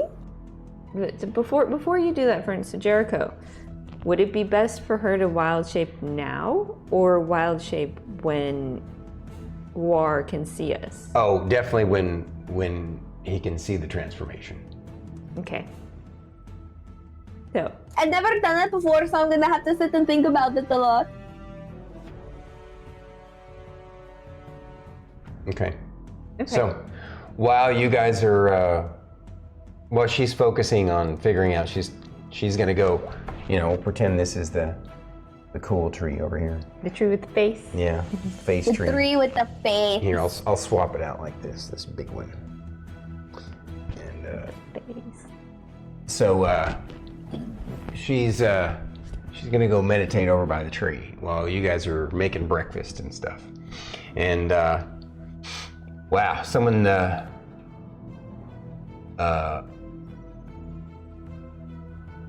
you as a druid are okay with hunting, right? Because it's part of natural order, or not? Oh yeah. Okay. Well, he had hunted some rabbits as part of his foraging. It wasn't just foraging; it was hunting, and so he's gonna cook up some. Actually, no, it wasn't rabbits. He found a boar, so he's gonna cook up some bacon. And boy, the smell has definitely drawn. This time from way over here. He comes out ready for some bacon. Do we notice? Oh, of course you notice. It's daytime. And he's like kind of circles around and comes over here. And Jericho says, "Wait, let's start off with food first, and then do it. Oh, sorry, I gotta get on camera. Let's wait on the idea until he's had some food in him." And so he comes sniffing his way up closer. I'll do the same thing. I'll hold out the food. But this time, as he gets closer, I'll kind of glance towards him slowly, but not make eye contact. Right. Jericho's he's nodding at you like you're doing good. And of course you all are watching, but you're just watching not directly, right? You're indirectly watching. You see it. And I'm looking at Fern. But he very gently takes the bacon out of Lorkris' hand and then comes back over here and plops down and eats the bacon. Yep. Jericho, Mm. you said he understands us, yeah? Yes. But he can't communicate out. Not directly, not in a verbal way. Not in the way he used to. Yes. Right. Okay.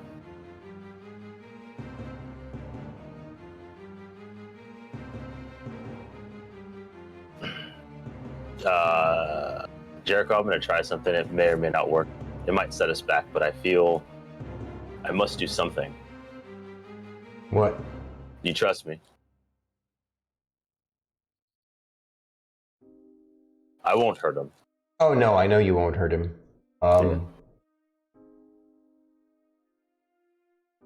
Yeah. Like I want to see if progress he is wants progress, to play. even if we make mistakes. I would like to see if he wants to play. Okay. Guwar. Oh, I won't. So same thing. I'm still not kind of giving him direct eye contact. Mm-hmm. Guwar, you want to play? He kind of you see his ears perk and he kind of looks at you and goes back to eating his bacon. But he keeps eyeing over at you. You think you can still take me? I've learned a thing or two. I'm still not looking at him, but kind of having this like playful sway, like, yeah, you wanna. He stands up and puts his, the way a dog, the way a dog or a wolf will, they go down and they get, he's got his, like he's in a fighting stance, but his tail is wagging, so you can tell he's happy about the idea. Playful, yeah. And he moves a little bit closer to you. What do you do? Let's go this way, and then I'll walk away from the group. Okay. Yeah, so I'll peel off to that direction. So I'm further away from Emillynn and Fern, so giving us plenty of space. Mm-hmm. Yeah. And kind of like I'll mimic the posture a little bit. Like I'll get down and like kind of like what we used to do. Right. Kind of get that like happy play. Like I'm ready for contact, mm-hmm. and I'm okay with it. So. And I'll let Guwar engage it. Okay. Like I'll be passive and ready, but I'm not going to. I won't make the first kind of aggressive motion, mm-hmm. But I'll keep that playful stance. If he doesn't come close, that's fine. I'll continue to do it until he either loses interest or engages. Okay. He circles around you for a little bit, and then he does that thing that puppies do when they're trying to play with an old cat that isn't going to have none of it. The puppy will be like, jump at him, like they're like they want to play. But they're too scared the cat is gonna knock the shit out of them, right? The way puppies do. And he kind of does that. He's like jumps at you and stops, but he doesn't get close. Yeah. And then eventually, you see his eye. He eyes, the group over here, and he looks a little frustrated, and then he wanders off. Jericho has kind of a surprised look on his face.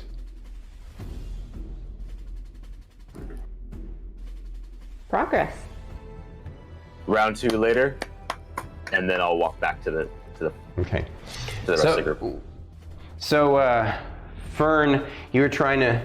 It was tough. He was watching you from the trees now, watching you guys.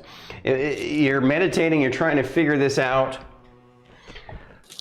But of course, you were a little bit distracted by the progress that Lorkris made. But it didn't completely break your concentration. It actually, in a way, it kind of dawns on you, gives you a revelation. And that's that, as you see him playing, you remember the joy you felt when you used your spell to transform into a raven. And then you remember what it physically felt like, to transform into that raven. And you remember what it physically feels like when you exude your circle of spores, right? What's it called again? Symbiotic entity. Yeah, your symbiotic entity with the halo of spores, right? And you think, well, if I turn that inward and focus on that feeling of wanting to be like a particular animal, and you loved seeing Guwar in that playful mood, you think maybe I can try that. And I'm gonna have you roll a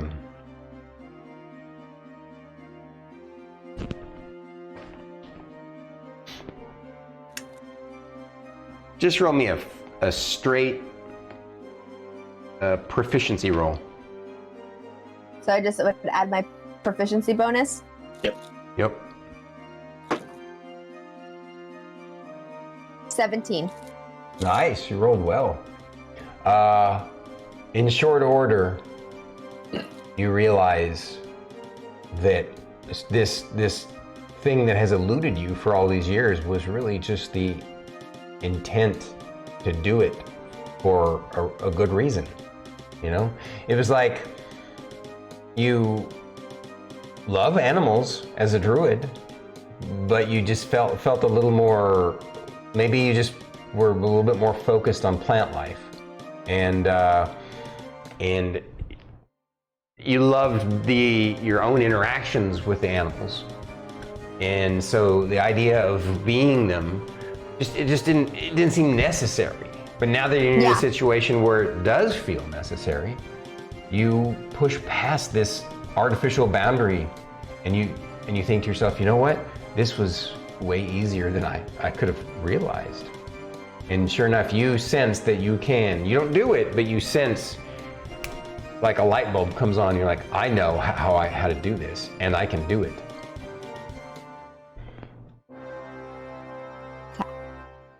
I know what I'm gonna look like. So when you say you know what you're gonna look like, you were gonna do the wolf pup thing, right? Oh yeah.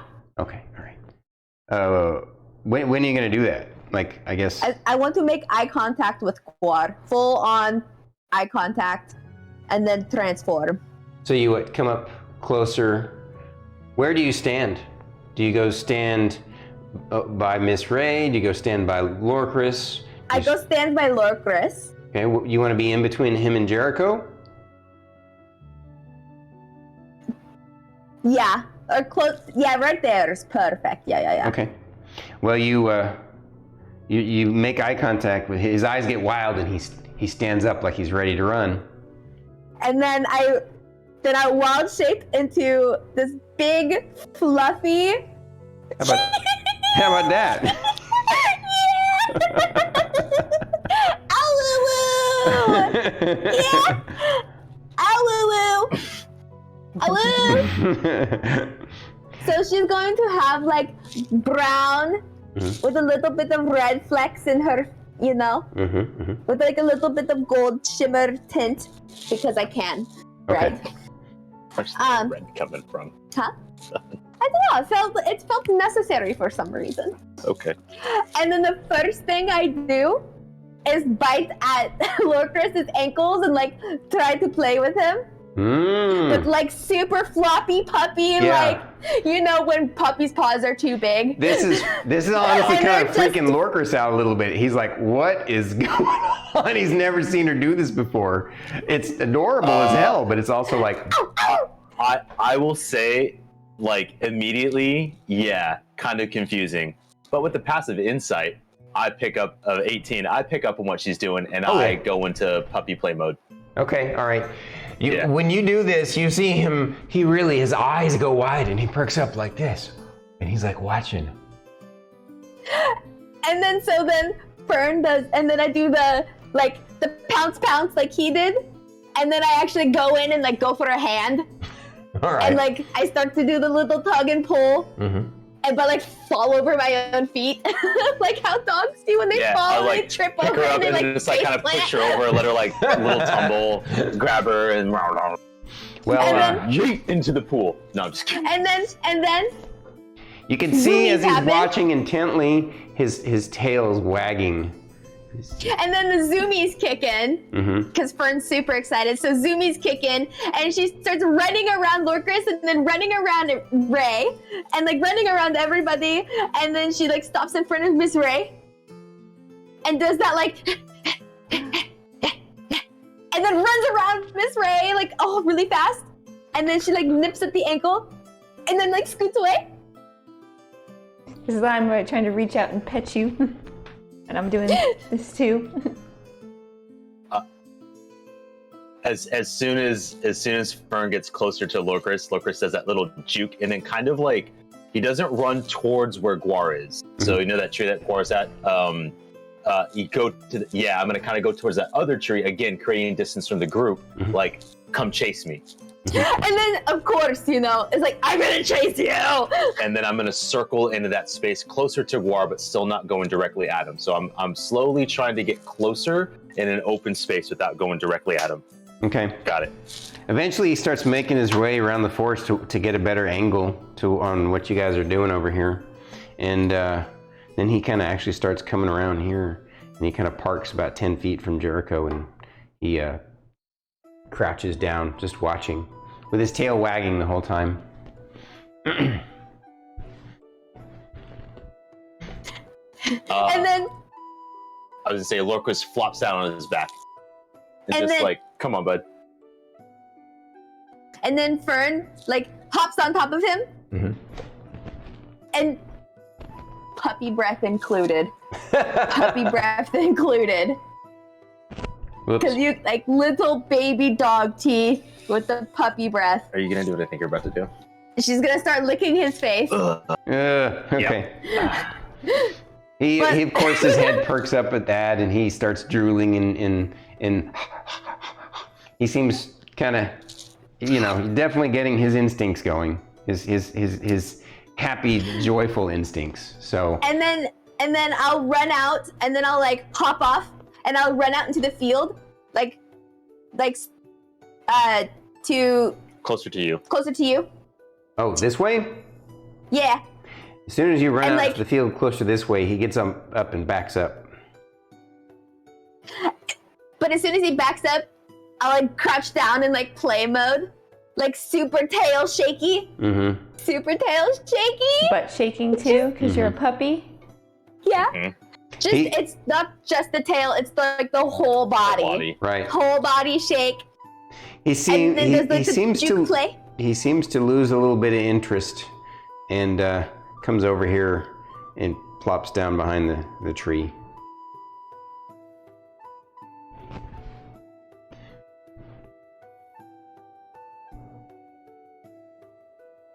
Lorkris gets up, picks up Fern, and goes, "Don't lick me in the face like that again, please." I don't care, and I'm gonna answer. No, don't do that. It was gross. He actually, because you're howling, he howls a little bit, and then he shakes his head and like he's shaking off, and then he gets up and kind of trots off into the forest. And I'm gonna stay in wolf form till he comes back. Okay, so Little baby wolf Fern. you get nervous because for an hour, you can stay in it as long as you want, I believe, right? 7 hours. 7 hours, okay. So a good 4 hours go by, and it's lunchtime now. And so you guys are cooking up more food, and he finally comes back out of the forest again. This time he's sniffing around where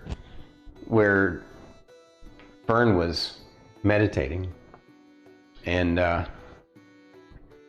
keeps an eye on Miss Ray here. Yeah, Philip's my eyes and is telling me that You guys would be over he's here. over there.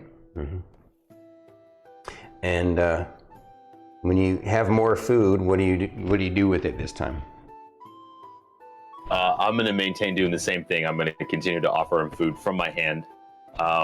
This time, I'm going to offer it not at full extended hand, but a little bit closer, but it's still extended out. Okay.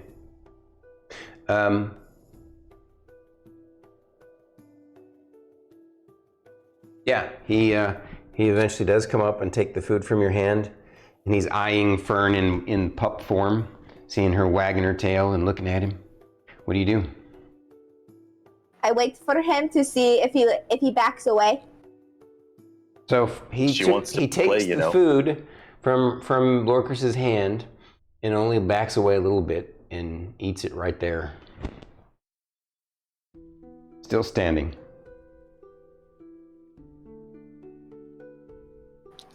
She wants to play. You remember? He shakes his head. That's okay.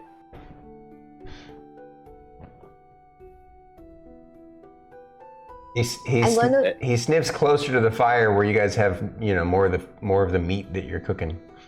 I'll finally look at him, and not with direct eye contact, but I'll look up at him and I'll just offer my hand out like it's okay, no food this time, but how you give that to a you reach your hand out to the dog or the pup to smell like it's okay. And I'll be sitting crisscross applesauce. He kind of sniffs and looks at your hand. Yes, arigato gozaimasu. He sniffs at your hand and kind of gives a little growl, and then kind of wanders off, flops down by this tree. As soon as he gets a safe enough distance, Mm-hmm. I'll go rub up against Lorkris's open hand, and then I'll shape back into Fern. Okay. You do that. Where did I put her? There she is. And you're just sitting there, hunched down, Just like grabbing his hand and rubbing his hand against my face. You see, Guwar's reaction is like, one of those dogs that's like trying to figure something out. He's like, The flop ear. yeah. Flop ear. Yeah, he's confused by this. But he sniffs the air. And then he wanders off into the night. Or into it's actually afternoon. Wanders off. And you guys get nervous because you don't see him for hours after this. Shortly after that, Lorkris is going to take a look at that sending stone and give Jocko an update. Jocko better have his phone on him. He does. What's your need, lad? Call him. I've never used one of these. We're okay.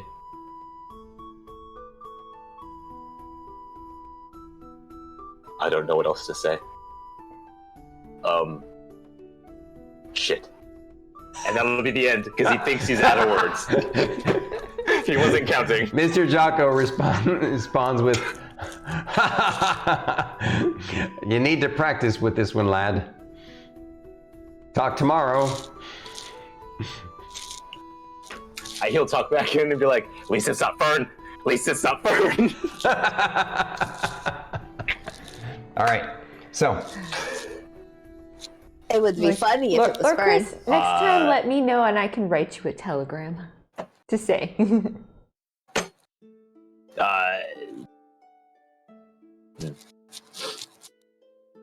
All right. He just mentioned away sheepishly, like, I kind of wasted that opportunity.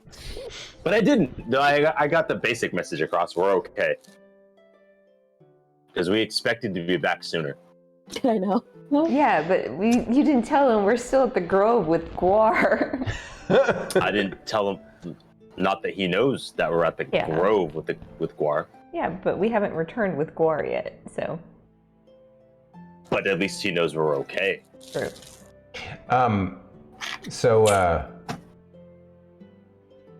Rylar is the second watch, correct? Yes. Okay. Later that night. See, now Rylar has somebody to talk to on watch. Mm-hmm. Later that night, on second watch, Rylar and Philip. Philip's like, Rylar, you should be more confident because, the team really, the thing that you do for the team is awesome and stuff. And you need to quit being so hard on yourself and everything because you're part of the family and the team and stuff. And Rylar's like, okay, and then Philip kind of stops with his lecturing of How to be confident. Yes. By Philip. And He's like, how do you think Miss Ray got to where she is? She listened to me. Yeah, she had. He had some of his eyes arrayed in such a way that they were like kind of scanning in all directions, and so suddenly they all perk in one direction, and Philip says, "Oh, look at that, Rylar, right over there. Look, there he is." And Rylar's like, "Oh, yeah, he's coming. Whoa, look at that." And Philip's saying, "Aren't we supposed to be like telling them or something?" And Rylar's like, "Look, he's coming right up. Aren't we supposed to do something? Look, he's coming right up. Aren't we supposed to like wake him up or something?" He's like, "Oh, but look at him, he's coming right up." And so you would have been over here or whatever, and you're sleeping and you're meditating over here, right? Mm-hmm. And you're sleeping, and Jericho's sleeping, and he comes up and he curls up right next to Lorkris and lays down.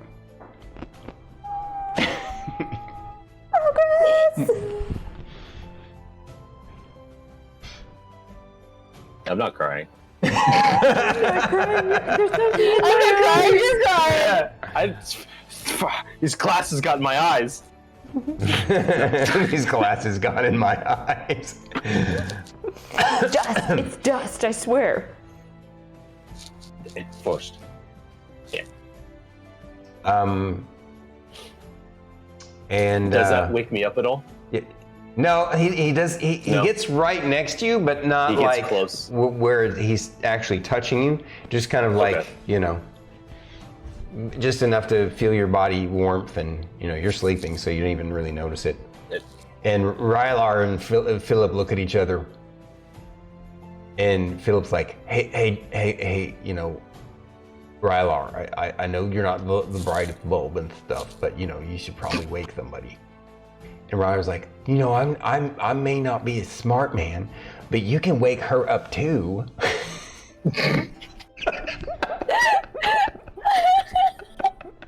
We need more Philip Rylar conversations. Just saying. Just saying. And what's great about it, I just want to say that since nobody else is here in the Grove is seeing this, and nobody else can see Philip except for us, if some random adventurers come by and you just see like Rylar sitting and go, yeah, yeah, like, everyone's asleep and like, what the fuck is this mean? No, yeah, you're right. No, okay, yeah, oh yeah, no, I can. I mean, you can't. So Perfection. In the middle of the night. right. Great.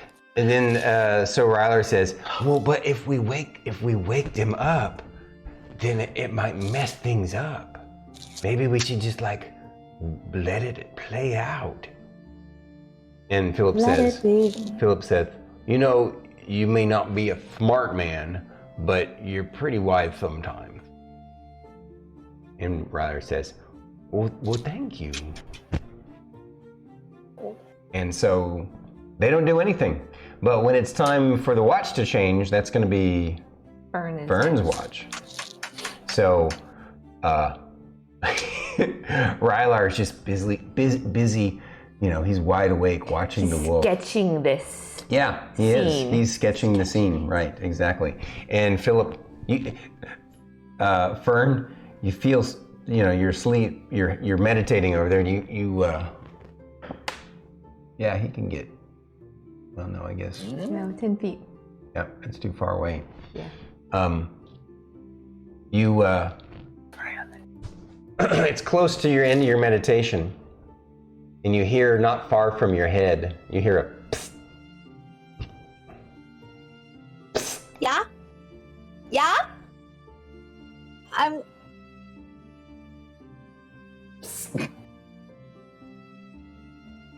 Philip's eyes are going. You should, don't freak out or nothing, probably shouldn't do nothing, but, take a look over there.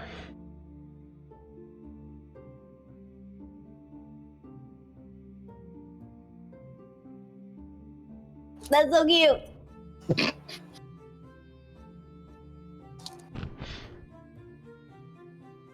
So, I'll try not to freak out, but it's pretty fucking cute. Okay, so what do you do on your watch? I just stay right there. Okay, you stay right there, and Philip kind of floats over. Hey, Rylar, you can go sleep now. And Rylar's like, I can't sleep right now. You need to sleep, Rylar. Well, I want to watch. I'll just stay up for a little while longer with you, okay? He needs to finish his sketch. Yeah, he gets to a good point in his sketch, and after about an hour, he's pretty deep into his sketch. You see his eyes starting to droop, and eventually, he just falls asleep. Eventually Fern like as he's like drooping, Fern goes over because she's super quiet and sneaky, so she won't make too much noise. She'll just pull the pen and paper from his hands. Roll me a and stealth set check. it down. This isn't to bother Rylar. Yeah. Oh, I would also cast. No, I wouldn't. Yeah. 23. Okay. You very sneakily come over and do what you're saying, all with, you know, you're side-eyeing to make sure you don't disturb Guwar. And then you get his drawing and you set it next to him in his backpack, and he just drifts off to sleep. He sleeps hard, as usual. And where do you go? You just come back to your log? I go back to my tree. Your tree? Okay. Yeah. And Philip, you know, he'll hover as close to you as he can, basically. And he's all like, well, that's pretty damn good progress. Oh. Yeah. You know. So I've been where Guwar is. It's hard, you know. But Lorkris is very safe feeling, so it makes sense.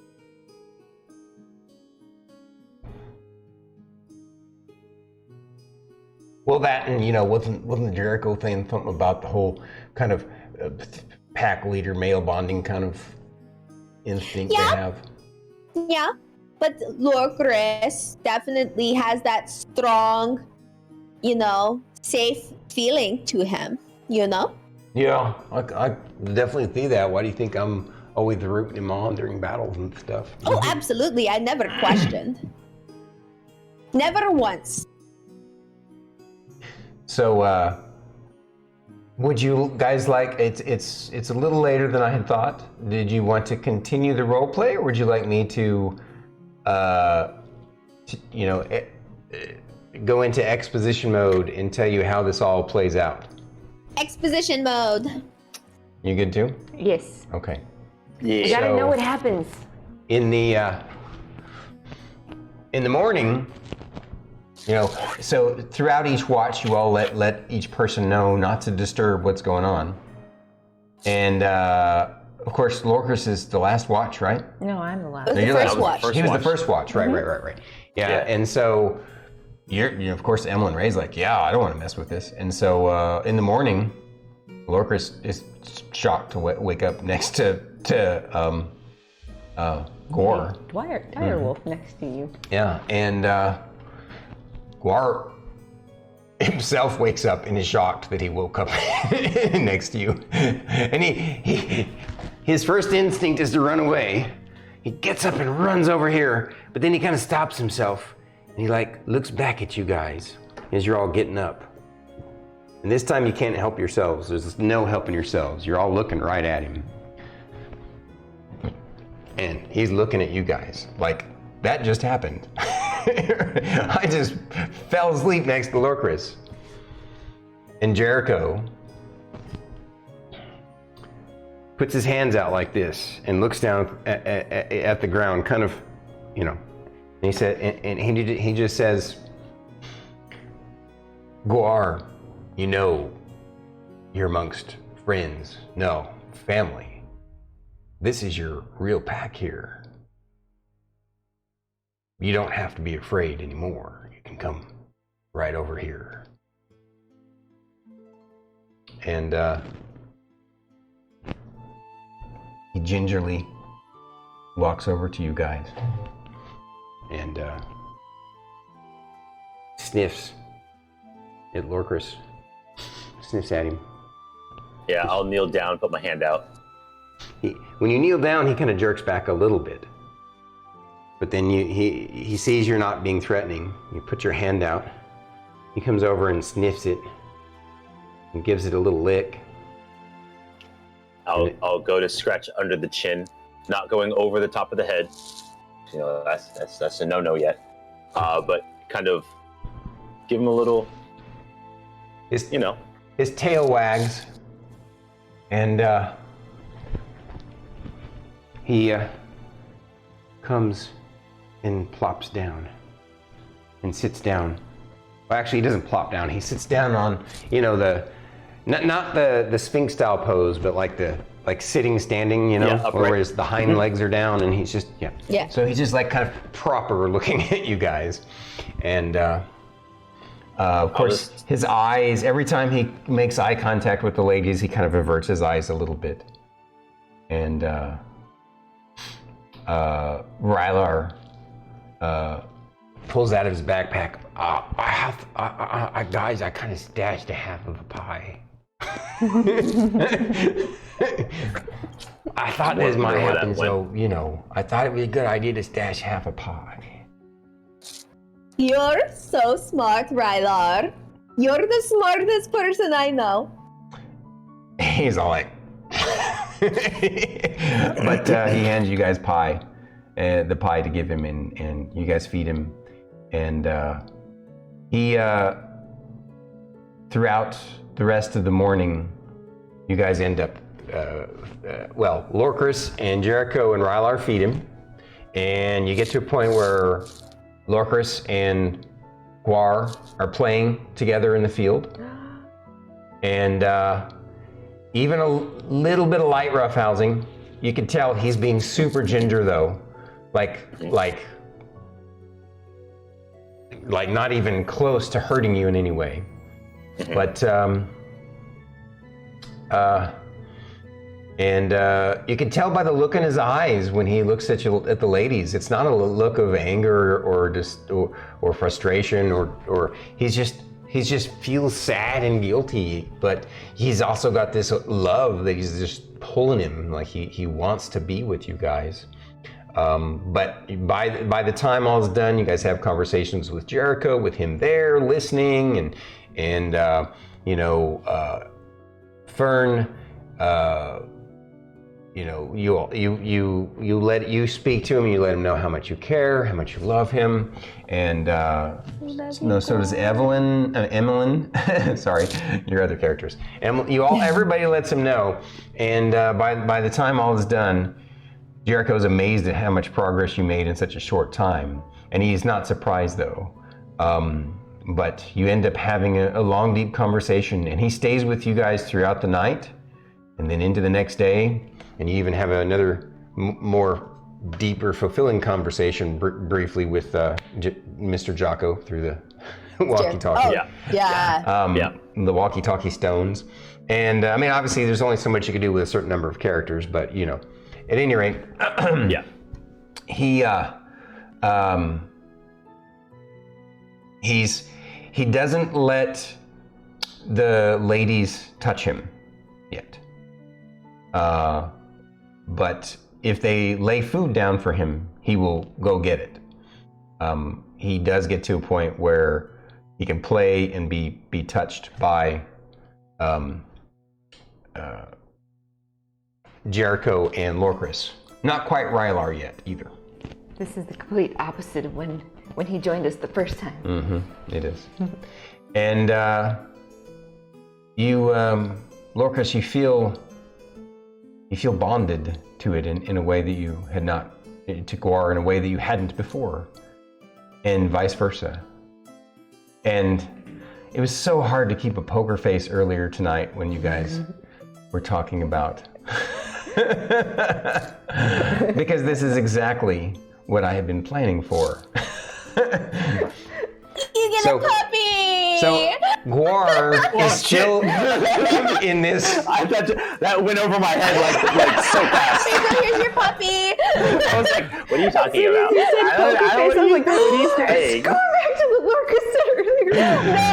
There was like I cued in pretty quick there, and I'm like,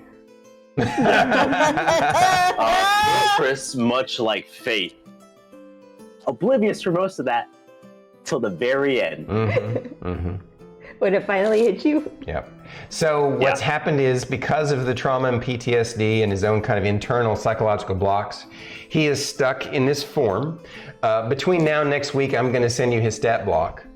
But effectively, you have an animal companion that is he's got slightly better stats than your average direwolf. Well, okay. actually, more than slightly, because he's a combination of an animal companion but a direwolf, and so I've kind of mixed, you know. So You're gonna make him cry. No, I'm laughing because I can't believe the fact that like at the very beginning I'm like, hey, nobody's no got shit, you know, and then you know that's the whole point. That's fucking great. Like that is. That was a really shitty high five, but It was fine. okay. well, this is me to you. That's great. I love it. I love it. Yeah. Okay. So wow, you got Emillynn Ray with Philip. You got Fern with Chonkapillar. You got Rylar with the Bunkai. Yeah. And now you got Lorkris with Guwar. Oh. Rylar calls him Bunky. Bonky, right. Bunky. Bunky. That's great. Okay, Bunky. What? Oh shit! It got really hot in this room all of a sudden. That's laughing so hard. That's emotions for you. Oh, that's good. And I think this is a great spot to stop for tonight. And I do think it's great. I do think it's pretty great. That's there good. we go. Now we need. Chat. No, we need a Guwar emo. Oh, now we need a Guwar. Yes.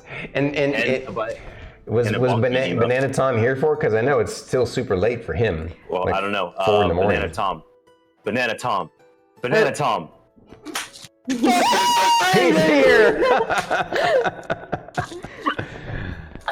That's Aries right. was still here too. Aries, That's what's awesome. up? Yeah, What's never up? tilted. Yes, everybody has something. Now, that's great. Oh my goodness. Stretching It only my took juice. 15 levels, but hey, we got there. Hey, you know what? That's fair. That's fine. I'll take it. Give me just 1 second. I'm gonna go put our bird to bed, and then I'll be right back for the wrap up. Okay, sounds good. Yeah, sounds just realizing what time it is, and I'm like, we got to get her to bed. She's a little feisty lately. No, I understand. Yeah, this is also the time for us to wrap up. So we give me 1 went second, a I'll be few right back. minutes long, but can I borrow some of your water since I'm supposed to hydrate and stretch too? Thank you. Look at Bub always taking care of was us. here. It was last time we washed that. No, much sleepy. Oh, God, that feels. Oh, Archeros, thank you for saying that. Yes, that's We a have a lot wonderful of thing fun. to say. Thank you, Archeros. Wait, what did our trailer say? Archeros said you guys are always fun to watch. Do we get a shout out for Archeros? Archeros is a fellow streamer. He's an art streamer. Yep. Does a lot of woodworking. I think it's possible that BT didn't know. There he goes. He beat me to it. Thank you, I did it. Druid. To it. Yes. Please go check out Archeros. He makes some great stuff. Nevertilt says, I want an axe like that, Stormy. I needs me one of those. Okay, well, it's not hard to get, to be honest with you, and it's not as expensive as you would think, although technically speaking, it came with the shield. I think you can get it by itself, but I got it on Amazon, and it's not real, it's foam. Like all of them are actually. But the reason I got them as foam replicas is because the actual metal kind would have been Like too mine? reflective on the studio lights, so it would have kind of been distracting. And and also the replicas are way lighter and easier to hang too. So you got a lot of daggers. Yeah, see, they have a real sword. See, you can see how much of a glare and a gleam if the light hits it just right. That. Hold on, listen to that sword ASMR. Oh wow, that's cool. That is badass. It's okay, Banana Tom. I'm glad that you were here enjoying it, regardless. So. Put it down. Put it Druid. down! No! No, you can't make me. Yes, I can.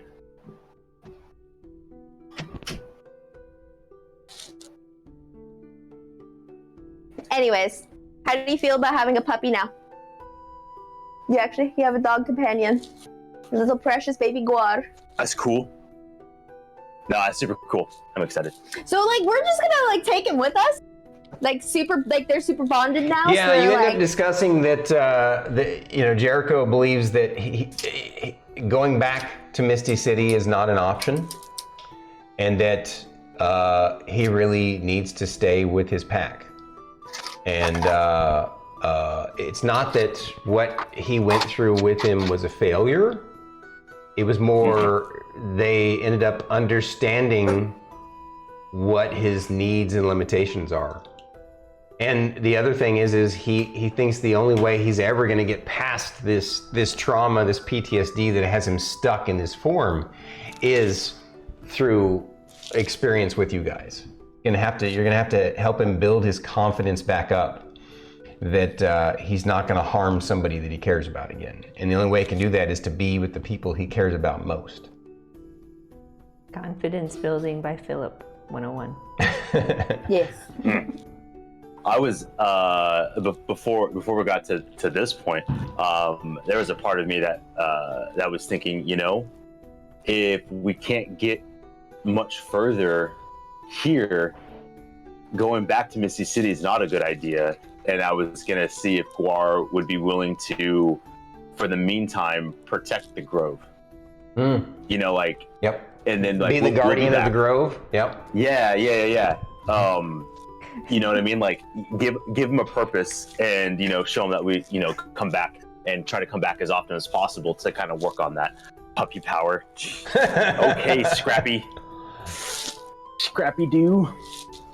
You 100% need to call this episode Puppy Power. Yeah. I'm assuming you meant an exclamation point, not a question mark. So I'm just gonna auto-correct that fix for you. Yeah. Yeah. No, that's exciting. Oh man. Yeah, his stats aren't crazy, but they're good. Yeah. It's basically what I did was there's a ranger subclass called I think it's Animal Master or something Master or Beast Master. Beast Master, right? Yeah. And I just used the template from that and figured out, okay, you're 15th level. What would a 15? And it's going to be roughly like that, but with dire wolf characteristics. And sure. So yeah, there you go. It's to say it as a question. I get it, Ben Anton. But yeah, no, that's super cool. Very exciting. Lorkris, I think has a very much like that feeling of like, is this real life? Like, I think this is probably the most shocking thing that Lorkris has experienced in weeks. Because everything else, all this weird is normal. This is normal, so it's weird. Like, oh, look, dog, bond. You're like, yeah, I'm familiar with that. Wait, that's weird. Wait, that's weird? I gotcha. Sometimes the abstract becomes normal and vice versa. Yeah. Oh, man. Now we have, Now you're going to have to be in charge of making sure Guwar doesn't die. We have a rod. Put it on non-player characters. We just put it on Guwar. Hey, it is you guys' gift. You can use it however you want. That's 100% a Fern thing to do. Here you go, Guwar. What did you do? Like Would anybody in the party argue, though? Yes. Well, he did give the rod to the party leader, so. Yeah. That's 100%. But I think you guys would have a conversation. We're going to have a role play where you guys decide what you're going to do with it before you head into the north. Oh, yeah. Yeah. That's my vote. We're not there yet. Oh, so your vote is actually Lorkris, not Guwar. I was joking about Guwar. Oh, okay. Not to say that I'm only talking about this as a player. I'm not talking about this in any context of character. I understand. Yeah. Because Fern would 100% go, oh look, Chunkapillar, you will never die. Chunkapillar's already gonna never But now it'll never die. That's your, But if you that's give your him, excuse. if you do that, then maybe